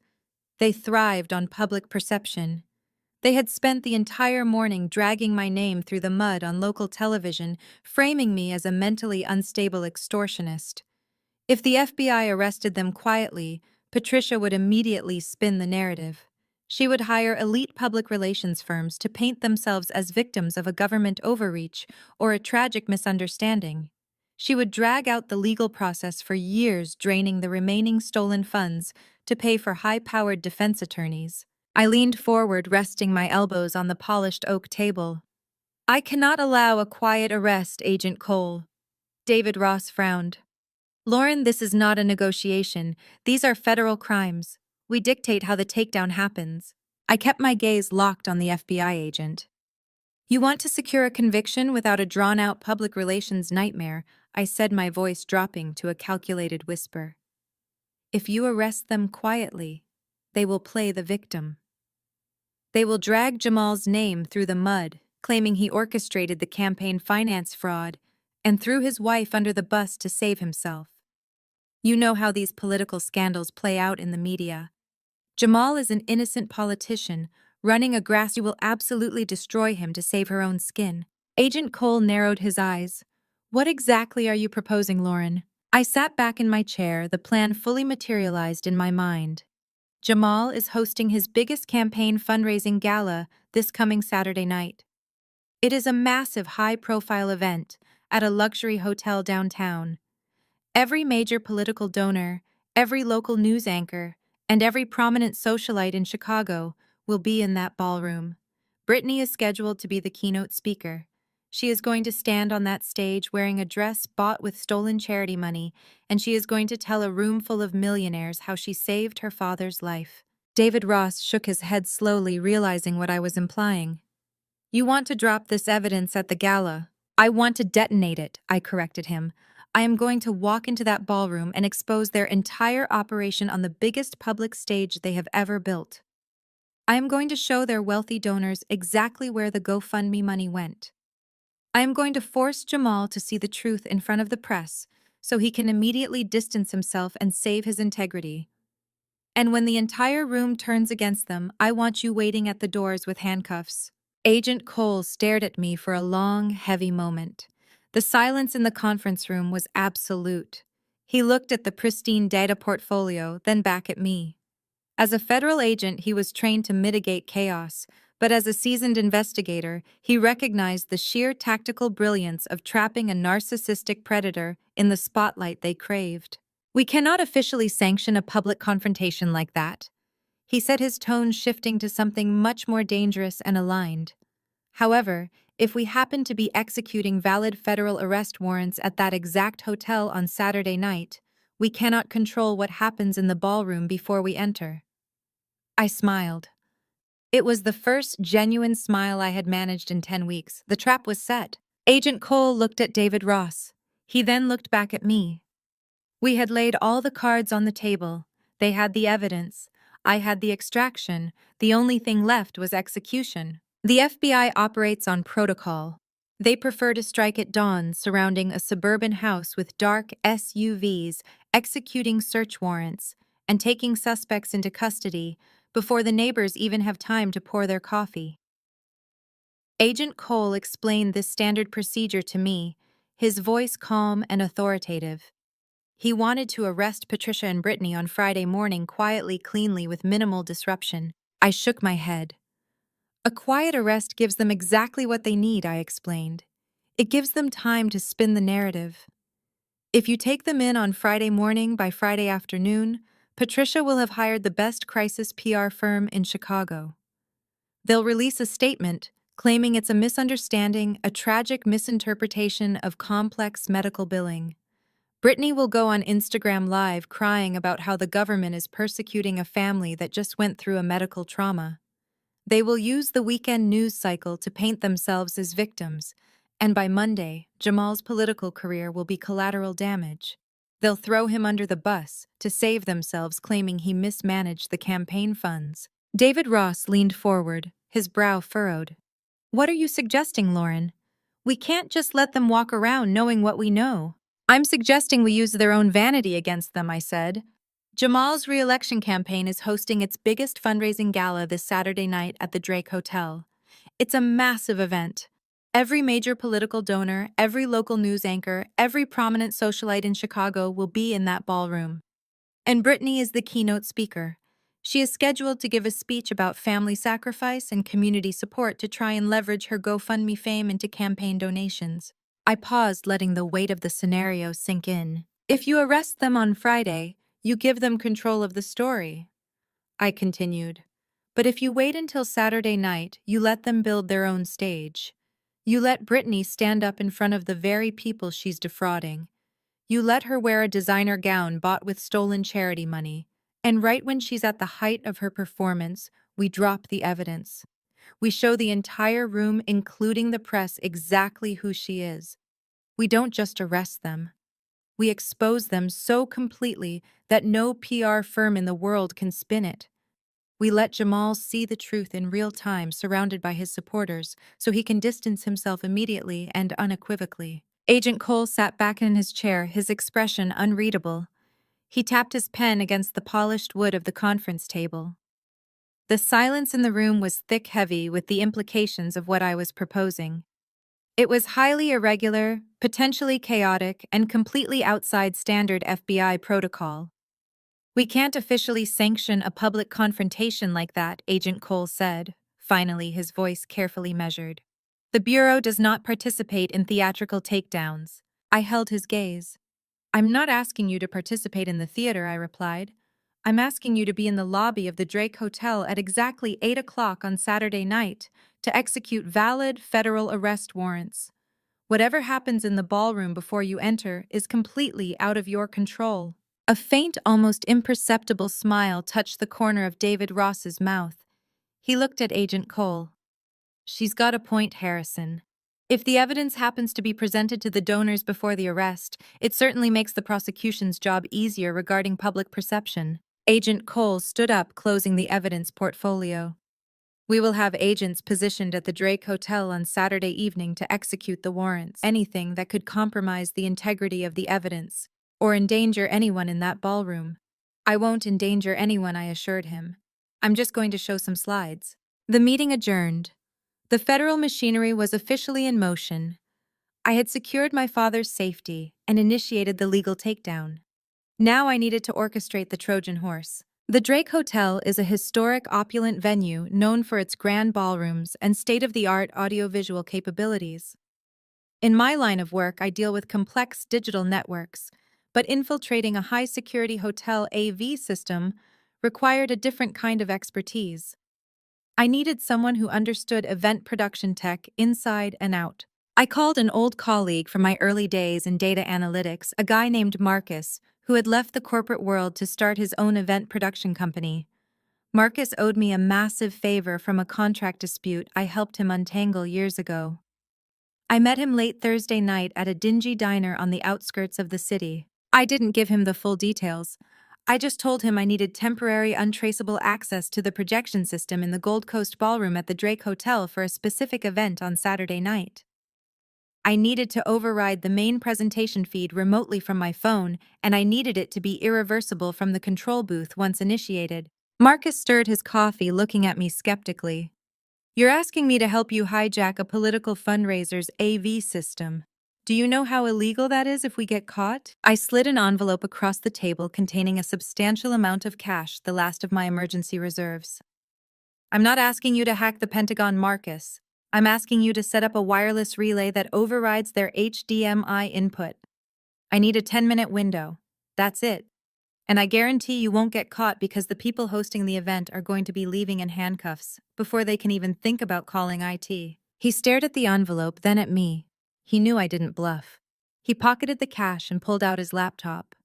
He spent the next 2 hours sketching out a technical schematic, explaining how he could exploit a vulnerability in the hotel's wireless projection network. He would need physical access to the ballroom hours before the event to install a discrete bypass dongle on the primary projector feed. "I can get you the access I promised." On Friday afternoon, the day before the gala, I used a burner phone to call the hotel's event management office. Playing the role of a stressed assistant from Jamal's campaign, I frantically explained that we had a last-minute video presentation that needed to be tested on the ballroom's main screens. I told them a tech specialist named Marcus would be arriving in an hour to run a quick diagnostic. Given the high-profile nature of the event, the hotel staff accommodated the request without a second thought. Marcus walked into the Gold Coast Ballroom at 2 o'clock on Friday afternoon, flashing a fake campaign badge. He spent 15 minutes testing the projection system, during which he seamlessly installed the wireless bypass dongle directly into the primary control rack. He texted me a secure access code and walked out. I spent Friday night in my apartment staring at the encrypted files on my desktop. I compiled the evidence into a stark, undeniable slide deck. Slide 1. The $0 hospital bill. Slide 2. The forged GoFundMe invoice with Patricia's digital signature highlighted. Slide 3. The bank routing numbers tracking the stolen $250,000 to the Hope Foundation, LLC. Slide 4. The $150,000 wire transfer from the shell company directly into Jamal's political action committee. I tested the remote override sequence on my phone dozens of times. It worked flawlessly. The payload was loaded. The delivery mechanism was secure. Saturday morning arrived with a clear, freezing sky. I spent the day finalizing my own preparations. I didn't want to look like a victim or a crazed, disgruntled sister. I needed to project absolute authority. I bought a sharp, tailored black suit, pristine white shirt, and sensible heels. I tied my hair back into a sleek, severe style. I looked like a corporate assassin. At 6 o'clock, I received a text from Agent Cole. Teams are in position, awaiting visual confirmation. At 7 o'clock, I ordered a black car to take me to the Drake Hotel. I sat in the back seat, the city lights reflecting off the window, my hand resting on the phone in my pocket. The pain in my side had settled into a dull, persistent ache, a constant physical reminder of the betrayal that brought me here. I had given a piece of my body to save my family. Tonight, I was going to use the truth to destroy them. The black town car coasted to a smooth stop in front of the historic Drake Hotel. Valets in crisp uniforms rushed to open doors for Chicago's elite, ushering them out of the freezing winter wind and into the opulent warmth of the political event of the season. I stepped out onto the pavement, the cold air hitting my face like a refreshing shock. I adjusted the lapels of my tailored black suit. It was a flawless, sharp silhouette that demanded respect and projected absolute authority. Beneath the fine wool fabric, my surgical binder held my healing abdomen tight. The physical ache of my missing kidney was still there, but the fierce, coursing adrenaline rendered it completely irrelevant. I walked through the revolving brass doors, my heels clicking rhythmically against the polished marble floors, stepping directly into the belly of the beast. The Gold Coast Ballroom was a spectacle of extraordinary wealth and political influence. Crystal chandeliers cast a dazzling fractured light over lights draped in expensive couture gowns. Waiters glided silently through the crowd, balancing silver trays of champagne flutes and delicate hors d'oeuvres. At the far end of the room, a massive stage had been erected, flanked by towering banners prominently displaying Jamal's campaign slogan. Reporters from local news networks had set up their heavy broadcast cameras on elevated risers at the back, perfectly positioned to capture every single moment of the highly anticipated keynote address. I grabbed a glass of sparkling water from a passing tray and blended into the periphery of the room, a silent predator scanning the environment. It did not take long to spot my mother. Patricia was holding court near the grand staircase entirely in her element. She wore a stunning emerald green evening gown that radiated expensive arrogance, laughing brightly at a joke made by a prominent city developer. She looked exactly like the powerful, untouchable matriarch she had always pretended to be. I watched her sip her champagne, basking in the warm glow of the stolen political spotlight.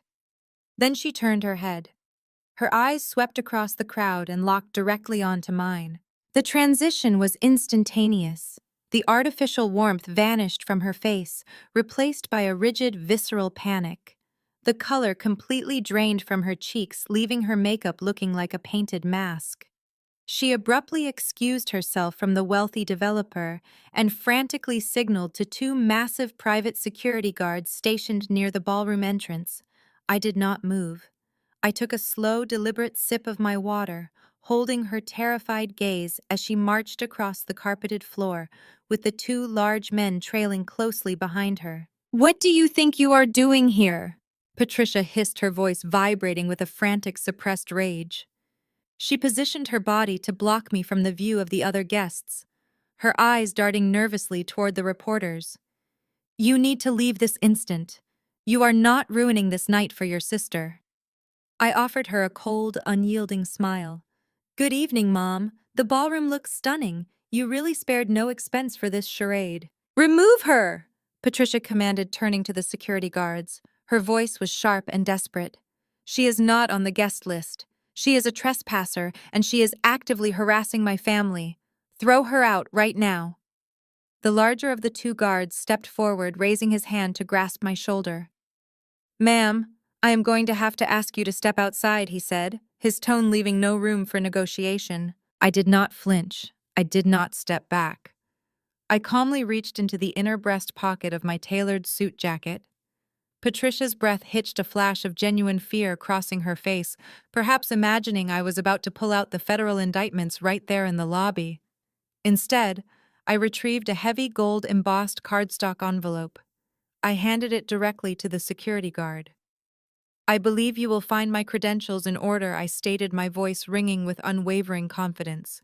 The guard opened the envelope and pulled out a platinum-tier VIP donor ticket. It was the highest level of access available for the gala, granting premium entry to the main ballroom, the private donor reception, and the backstage VIP lounge. I had purchased it 2 days ago, using a secure, untraceable shell, LLC, completely bypassing my family's heavily guarded guest list. The guard scanned the barcode printed on the back of the ticket with his handheld device. The machine emitted a cheerful, validating chime. The screen flashed bright green. "The ticket is valid, Mrs. Williams," the guard said, handing it back to me and stepping away. "She is a registered platinum donor. We cannot remove her." Patricia stared at the ticket, her jaw tight with mounting horror. She realized instantly that she had completely lost control of the perimeter. She could not cause a scene to have a platinum donor forcibly ejected without drawing the attention of every single journalist in the room. I leaned in, slightly lowering my voice, so only she could hear the lethal promise in my words. "Enjoy the show, Mom," I whispered. "It is going to be a night you will never forget." I sidestepped her frozen form and walked deeper into the ballroom, leaving her standing powerless near the entrance. The energy in the room was shifting. The ambient music faded out, replaced by a commanding voice, echoing over the premium sound system, asking the guests to take their seats. I found an empty chair near the back of the room, perfectly aligned with a clear, unobstructed view of the massive projection screens hanging behind the main podium. Jamal took the stage first. The crowd erupted into enthusiastic applause. He looked genuinely moved, his smile radiating an authentic, honest gratitude. He gripped the edges of the wooden podium and delivered a short, humble speech about the power of community, the necessity of transparent leadership, and his vision for a safer, more equitable Chicago. He truly believed in the movement he was building. He truly believed the money funding this luxurious event came from honest, hardworking citizens. It was almost tragic to watch a good man being manipulated so thoroughly. But none of this would be possible without my rock, my foundation, and my inspiration, Jamal said, his voice thickening with emotion. "I want to introduce a woman who embodies the very essence of sacrifice. When her family faced an insurmountable crisis, she did not hesitate. She rallied a community, she fought against the odds, and she saved her father's life. Lady absolutely breathtaking. She was wearing a stunning floor-length designer gown, covered in intricate hand-stitched beadwork. It was a dress that radiated wealth and exclusivity. I knew exactly how much that dress cost. It was a $10,000 garment purchased directly with the stolen charity funds paid for by innocent people who thought they were buying life-saving medication for a dying man. Brittany stepped up to the microphone, placing her hands delicately on the podium. The entire ballroom went dead silent, captivated by her manufactured presence. She looked out over the sea of wealthy donors, her eyes glistening beautifully under the harsh stage lights. She took a deep, shaky breath, executing her performance with flawless sociopathic precision. "Thank you," Brittany began, her voice trembling perfectly on cue. "When we got the call that my father's kidneys were failing, my entire world completely collapsed. The fear of losing him was paralyzing, but the financial terror of those medical bills was almost worse. We were staring into an abyss of crushing, insurmountable debt. I spent countless sleepless nights crying, wondering how I could possibly save my family from losing everything. She paused, letting a single perfectly timed tear track down her cheek. She reached up and wiped it away with a delicate, trembling finger. The wealthy donors in the front row watched her with rapt, sympathetic attention. But I realized I could not give up. Brittany continued, her voice growing stronger, building the dramatic arc of her lie. I poured every ounce of my soul into raising those funds. I sacrificed my time, my energy, and my own peace of mind, because family is everything. And thanks to the beautiful, overwhelming generosity of so many people, we paid those bills. We saved my father. The crowd murmured in collective awe. I sat in the back row, my face in a motionless mask, my thumb resting lightly on the screen of my smartphone, hovering directly over the digital trigger. That is the same relentless dedication my husband brings to this city, Brittany declared, pivoting seamlessly from her fake medical tragedy into a high-pressure political pitch. Jamal fights for this community with the same fierce, unwavering loyalty I fought for my father. But he cannot do it alone. We need your support tonight. We need your generous donations to ensure that honest, transparent leadership continues to thrive in Chicago. Please open your hearts and open your checkbooks. The audience broke into thunderous standing applause. Brittany smiled, basking in the absolute glory of her stolen spotlight. It was time. I pressed the button on my phone. I tapped the screen of my smartphone. The digital command shot through the hotel's wireless network, bypassing every security protocol straight into the primary control rack Marcus had rigged. I didn't hold my breath. I didn't hesitate. I just watched the stage. Behind Brittany, the massive high-definition projector screens suddenly flickered. The bright, polished campaign logo displaying Jamal's name vanished in a burst of digital static. The sudden visual disruption caught the attention of the front-row donors. A few people murmured, pointing at the screens. Brittany, oblivious to the glitch behind her, continued her impassioned plea for campaign donations. Then the static cleared. The first image materialized in brilliant high resolution. It was not a campaign video. It was a scanned copy of a certified medical document. The words "Living Organ Donor Certificate" were emblazoned across the top. Below that, in stark, undeniable text, was my full name, Lauren Williams, and the exact date of the kidney extraction surgery. The audience fell completely silent. The sudden juxtaposition of a medical certificate at a political fundraiser was jarring. Brittany, noticing the shift in the room's energy, finally turned around. She looked up at the massive screens. Her jaw literally dropped. The microphone slipped an inch in her trembling hand. The presentation was not static. I had programmed the slideshow to cycle automatically, leaving each piece of evidence on the screen just long enough for the wealthy, educated crowd to read the numbers and understand the context. The screen shifted. A highly detailed hospital billing ledger appeared. I had highlighted the total cost of Richard's transplant surgery. I had also highlighted the insurance payout column, showing my corporate policy covering 100% of the procedure. The final highlighted circle was drawn around the patient responsibility line. It read exactly $0. Brittany panicked. She slapped her hand over the microphone, attempting to muffle her voice as she screamed toward the wings for the AV team to cut the feed. "Turn it off!" she shrieked, her carefully crafted influencer persona shattering instantly. "Turn the screens off right now!" But the screens didn't turn off. They shifted again. The crowd gasped audibly. Displayed on the massive screens was the forged GoFundMe invoice. The document Brittany had used to solicit $250,000 in charity.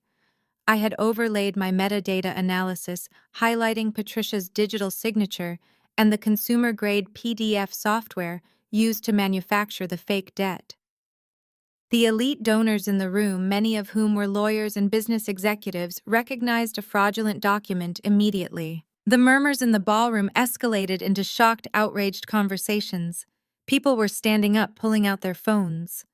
The local news reporters at the back of the room suddenly sprang into action, swiveling their heavy broadcast cameras away from the podium and aiming them directly at the projection screens. The final sequence began. The screens displayed the bank statements from the Hope Foundation LLC. The routing numbers were clear. The expenditures were highlighted in bright red: $30,000 to a luxury car dealership, $10,000 to high-end boutiques in Chicago. A woman in the second row pointed directly at Brittany. "That's the designer she's wearing," the woman said loudly, her voice cutting through the rising chaos. "She bought her dress with charity money." Brittany backed away from the podium, her face pale with absolute terror. She looked out at the sea of angry, betrayed faces. The final slide dropped. It was the banking wire transfer showing exactly $150,000 funneled directly into Jamal's political action committee. The evidence of federal campaign finance fraud hung above her head like a guillotine. The ballroom erupted. The initial gasp of collective shock quickly dissolved into a cacophony of frantic, overlapping voices. High society donors, realizing their substantial contributions had been funneled into a massive medical scam, pointed furiously at the screens. The local press corps, sensing the political scandal of the decade, surged forward like a pack of wolves. Camera flashes strobed relentlessly, illuminating Brittany's horrified, frozen face in harsh bursts of white light.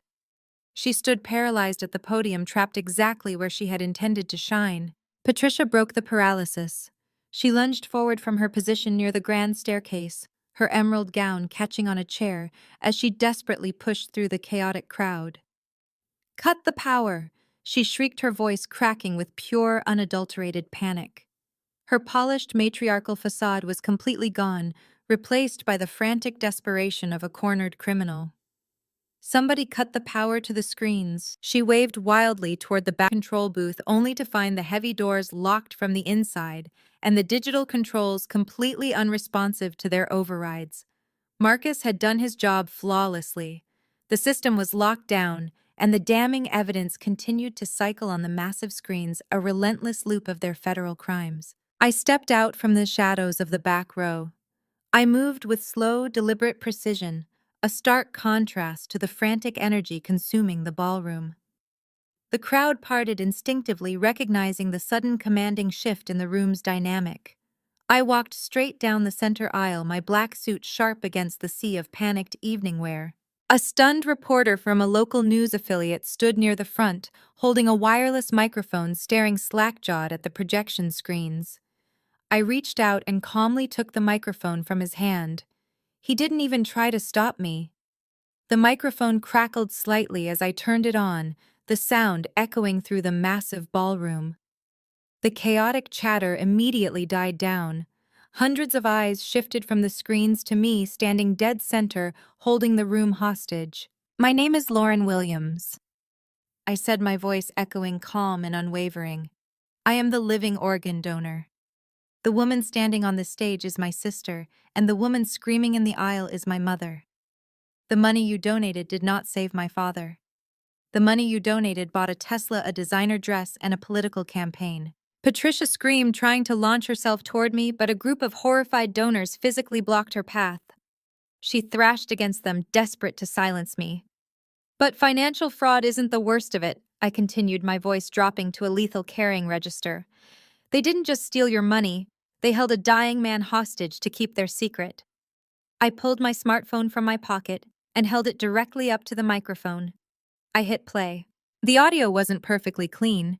It was the raw, unedited dashcam recording from the private medical transport vehicle. But my father's frail, terrified voice carried clearly through the ballroom's speakers. "She wouldn't let me use the phone." Richard's voice echoed thick with exhaustion and fear. "She said if I tried to tell Lauren about the GoFundMe money, she'd stop the nurses. She kept the food away yesterday. Said I needed to learn how to be quiet. She had me locked down." The audio stopped. The silence in the ballroom was absolute, heavy with profound collective revulsion. The donors weren't just angry about their money anymore, they were horrified by the pure sociopathic cruelty. I lowered the phone, locking eyes with Brittany, who was now openly weeping on the stage, completely destroyed. The crushing silence in the massive ballroom was finally broken by a sharp, ragged gasp from the stage. All eyes shifted from my steady gaze to Jamal. The charismatic, commanding city councilman looked completely unrecognizable.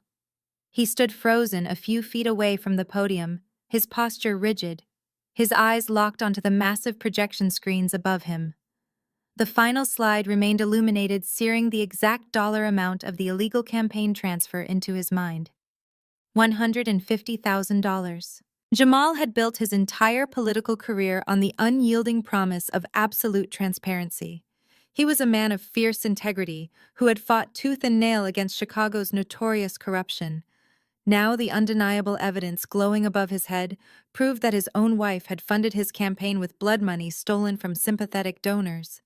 The sheer magnitude of the betrayal washed over him, draining the color from his face. He looked down from the screen and stared at Brittany. Brittany collapsed to her knees on the stage, her $10,000 designer gown pooling around her in a pathetic heap. She reached her trembling hands out toward him, to deploy his political power to protect her from the catastrophic reality I had just unleashed. She expected the fiercely loyal husband to shield his wife from the angry mob.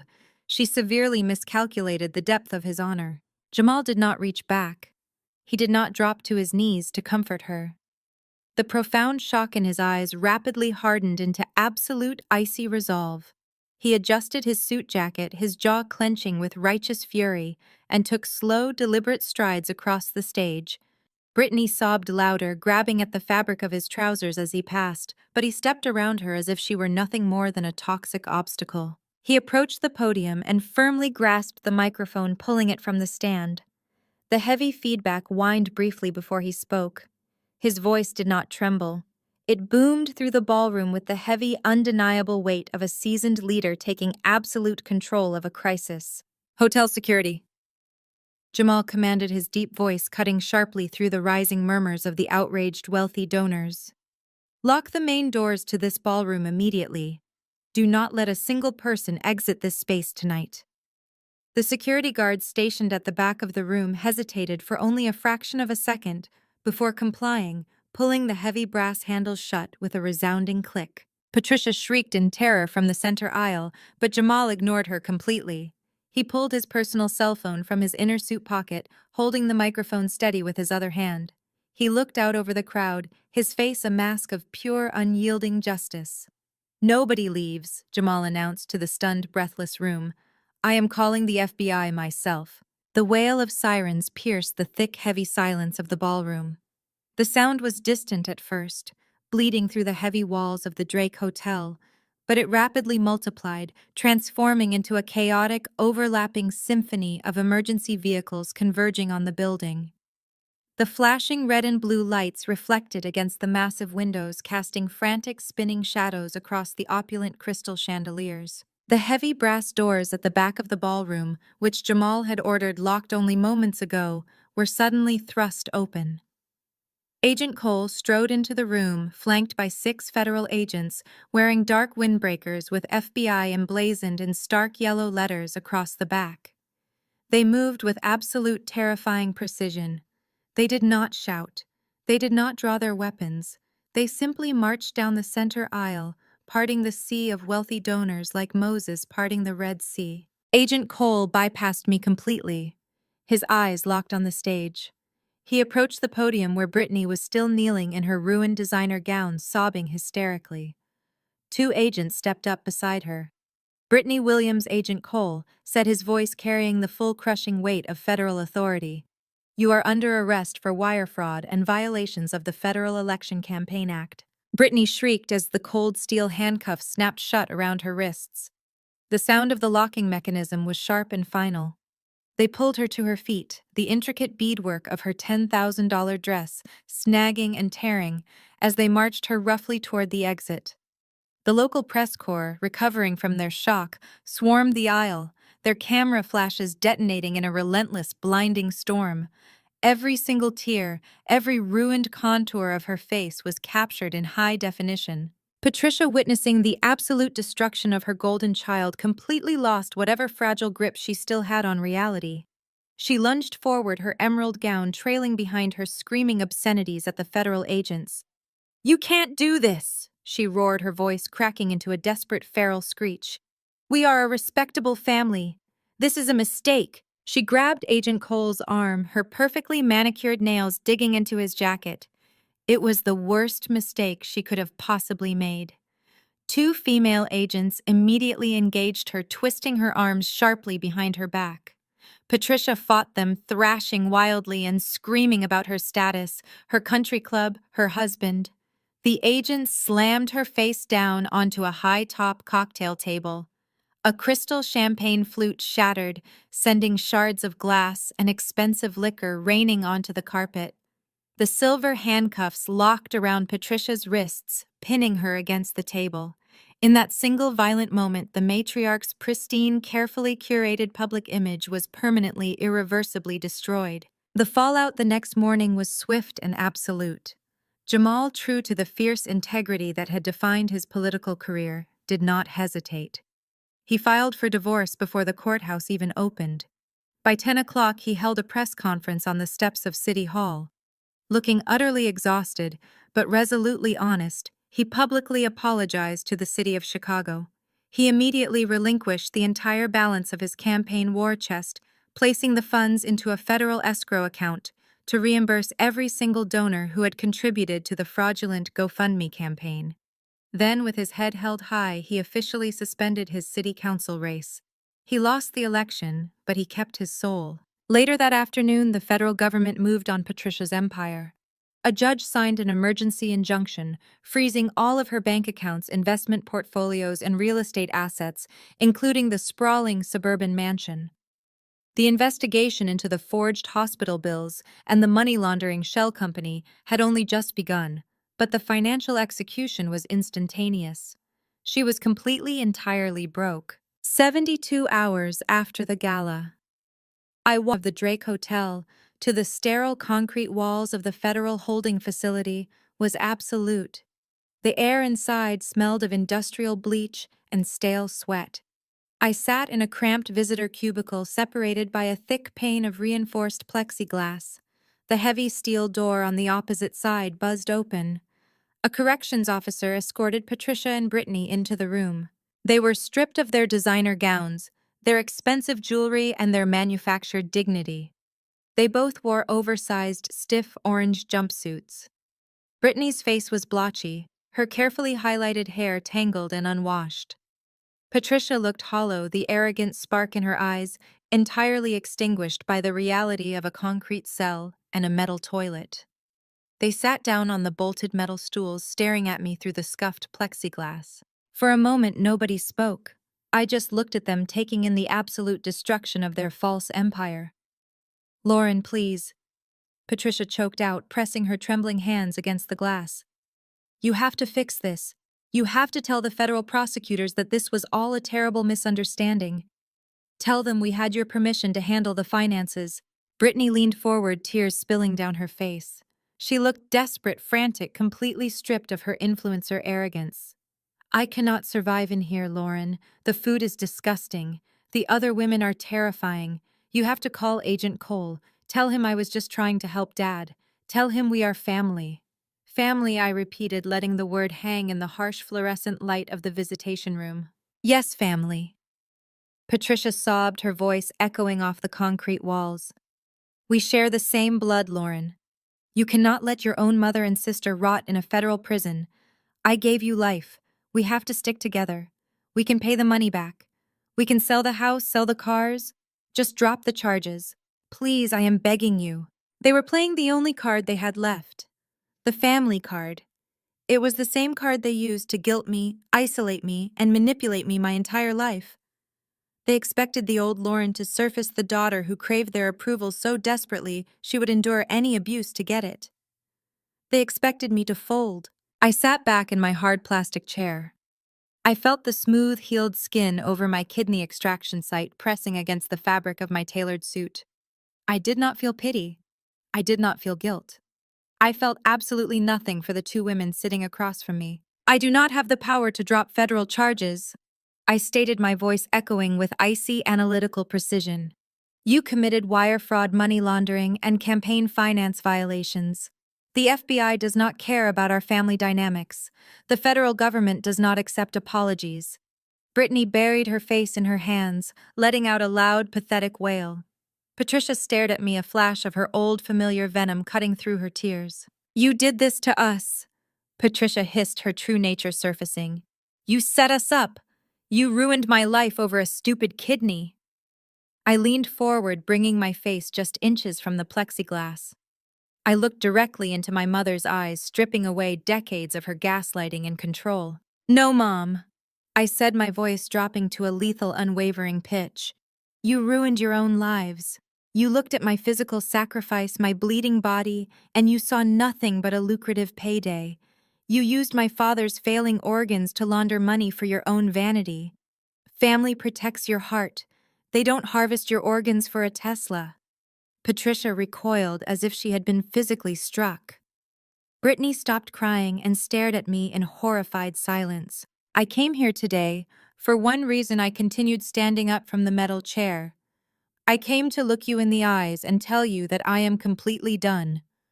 I am changing my phone number. I am blocking your legal counsel. I will never visit you in a federal penitentiary. You are entirely on your own. I turned my back on them and walked toward the heavy steel door. I could hear Patricia screaming my name, banging her fists against the plexiglass, begging me to come back. The sound was muffled by the thick door as it clicked firmly shut behind me. I walked out of the Cook County Jail and stepped into the crisp, freezing Chicago air. The toxic weight I had carried for 33 years was finally permanently gone. 6 months later, the brutal Chicago winter had melted into a bright, vibrant spring. The sun beat down warmly on the paved paths of Millennium Park.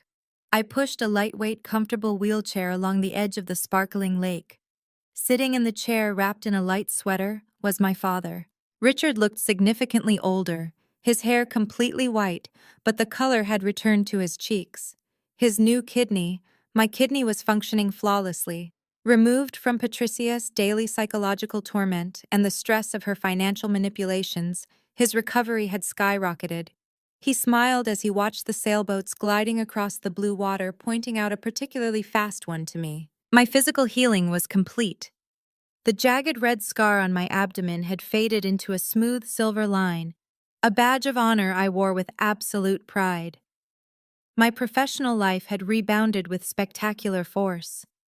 After the FBI cleared my name and utilized my forensic data tracking to secure their convictions, my corporate employer not only reinstated me with full back pay, but promoted me. I was now the director of data analytics, commanding my own department and setting my own hours. Patricia and Brittany had both pled guilty to multiple federal charges. They were currently serving out lengthy sentences in a federal prison. Their assets were seized, the mansion was auctioned off, and the stolen GoFundMe money was fully refunded. He announced a new campaign for a higher political office, his reputation strengthened by his swift, honest handling of the crisis. I parked my father's wheelchair near a sprawling oak tree, sitting on a wooden bench beside him. I handed him a warm cup of coffee, and we sat in comfortable, peaceful silence. There was no toxic family. There was no social media drama. There were no manipulative group chats or screaming matches. There was only the gentle rustle of leaves, the distant sound of city traffic, and absolute total freedom. I had lost a kidney, but I had gained my life. I drew a fierce, impenetrable boundary and protected the only family member who truly mattered. Thank you so much for listening to my story. Have you ever had to cut off toxic family members to protect your own peace and sanity? Let me know how you found the courage to set your boundaries in the comments below. If my journey resonated with you, please hit that like button, subscribe to the channel, and share this video with anyone who needs a reminder that standing up for yourself is the most powerful thing you can do. Stay strong, protect your peace, and I will see you in the next story. The story of Lauren, who sacrificed her own kidney only to have her mother and sister exploit her physical trauma for financial and social gain, illuminates a devastating but necessary truth. Sharing DNA does not guarantee unconditional love, loyalty, or basic human decency. For generations, society has conditioned us to believe the prevailing narrative that family is everything. We are taught to endlessly forgive the transgressions of our parents or siblings, no matter how deeply they cut. However, as this story powerfully demonstrates, unconditional forgiveness in the face of continuous manipulation often becomes a toxic trap, forcing the most empathetic family members to be complicit in their own exploitation. Lauren's initial instinct at that Thanksgiving table was to stay silent to keep the peace, a trauma response intimately familiar to anyone raised in a narcissistic household. Her mother and sister weaponized her love for her father, turning her life-saving sacrifice into a fraudulent, self-serving spectacle. The profound lesson here is the realization that participating in a toxic family's illusions will only destroy your own reality. Lauren's ultimate turning point wasn't just about the stolen charity money. It was the visceral, heartbreaking understanding that her mother's approval was not a prize to be won, but a rigged game designed to keep her small and subservient. Healing begins the exact moment we stop waiting for toxic people to suddenly develop a conscience. True empowerment comes from recognizing that you have the right to walk away from the table when respect is no longer being served. We must learn to grieve the family we desperately deserved, accept the harsh reality of the family we actually have, and draw impenetrable boundaries to safeguard our well-being. If you are currently sacrificing your mental or physical health for people who only value what they can extract from you, take a step back today and choose to fiercely protect your own peace instead.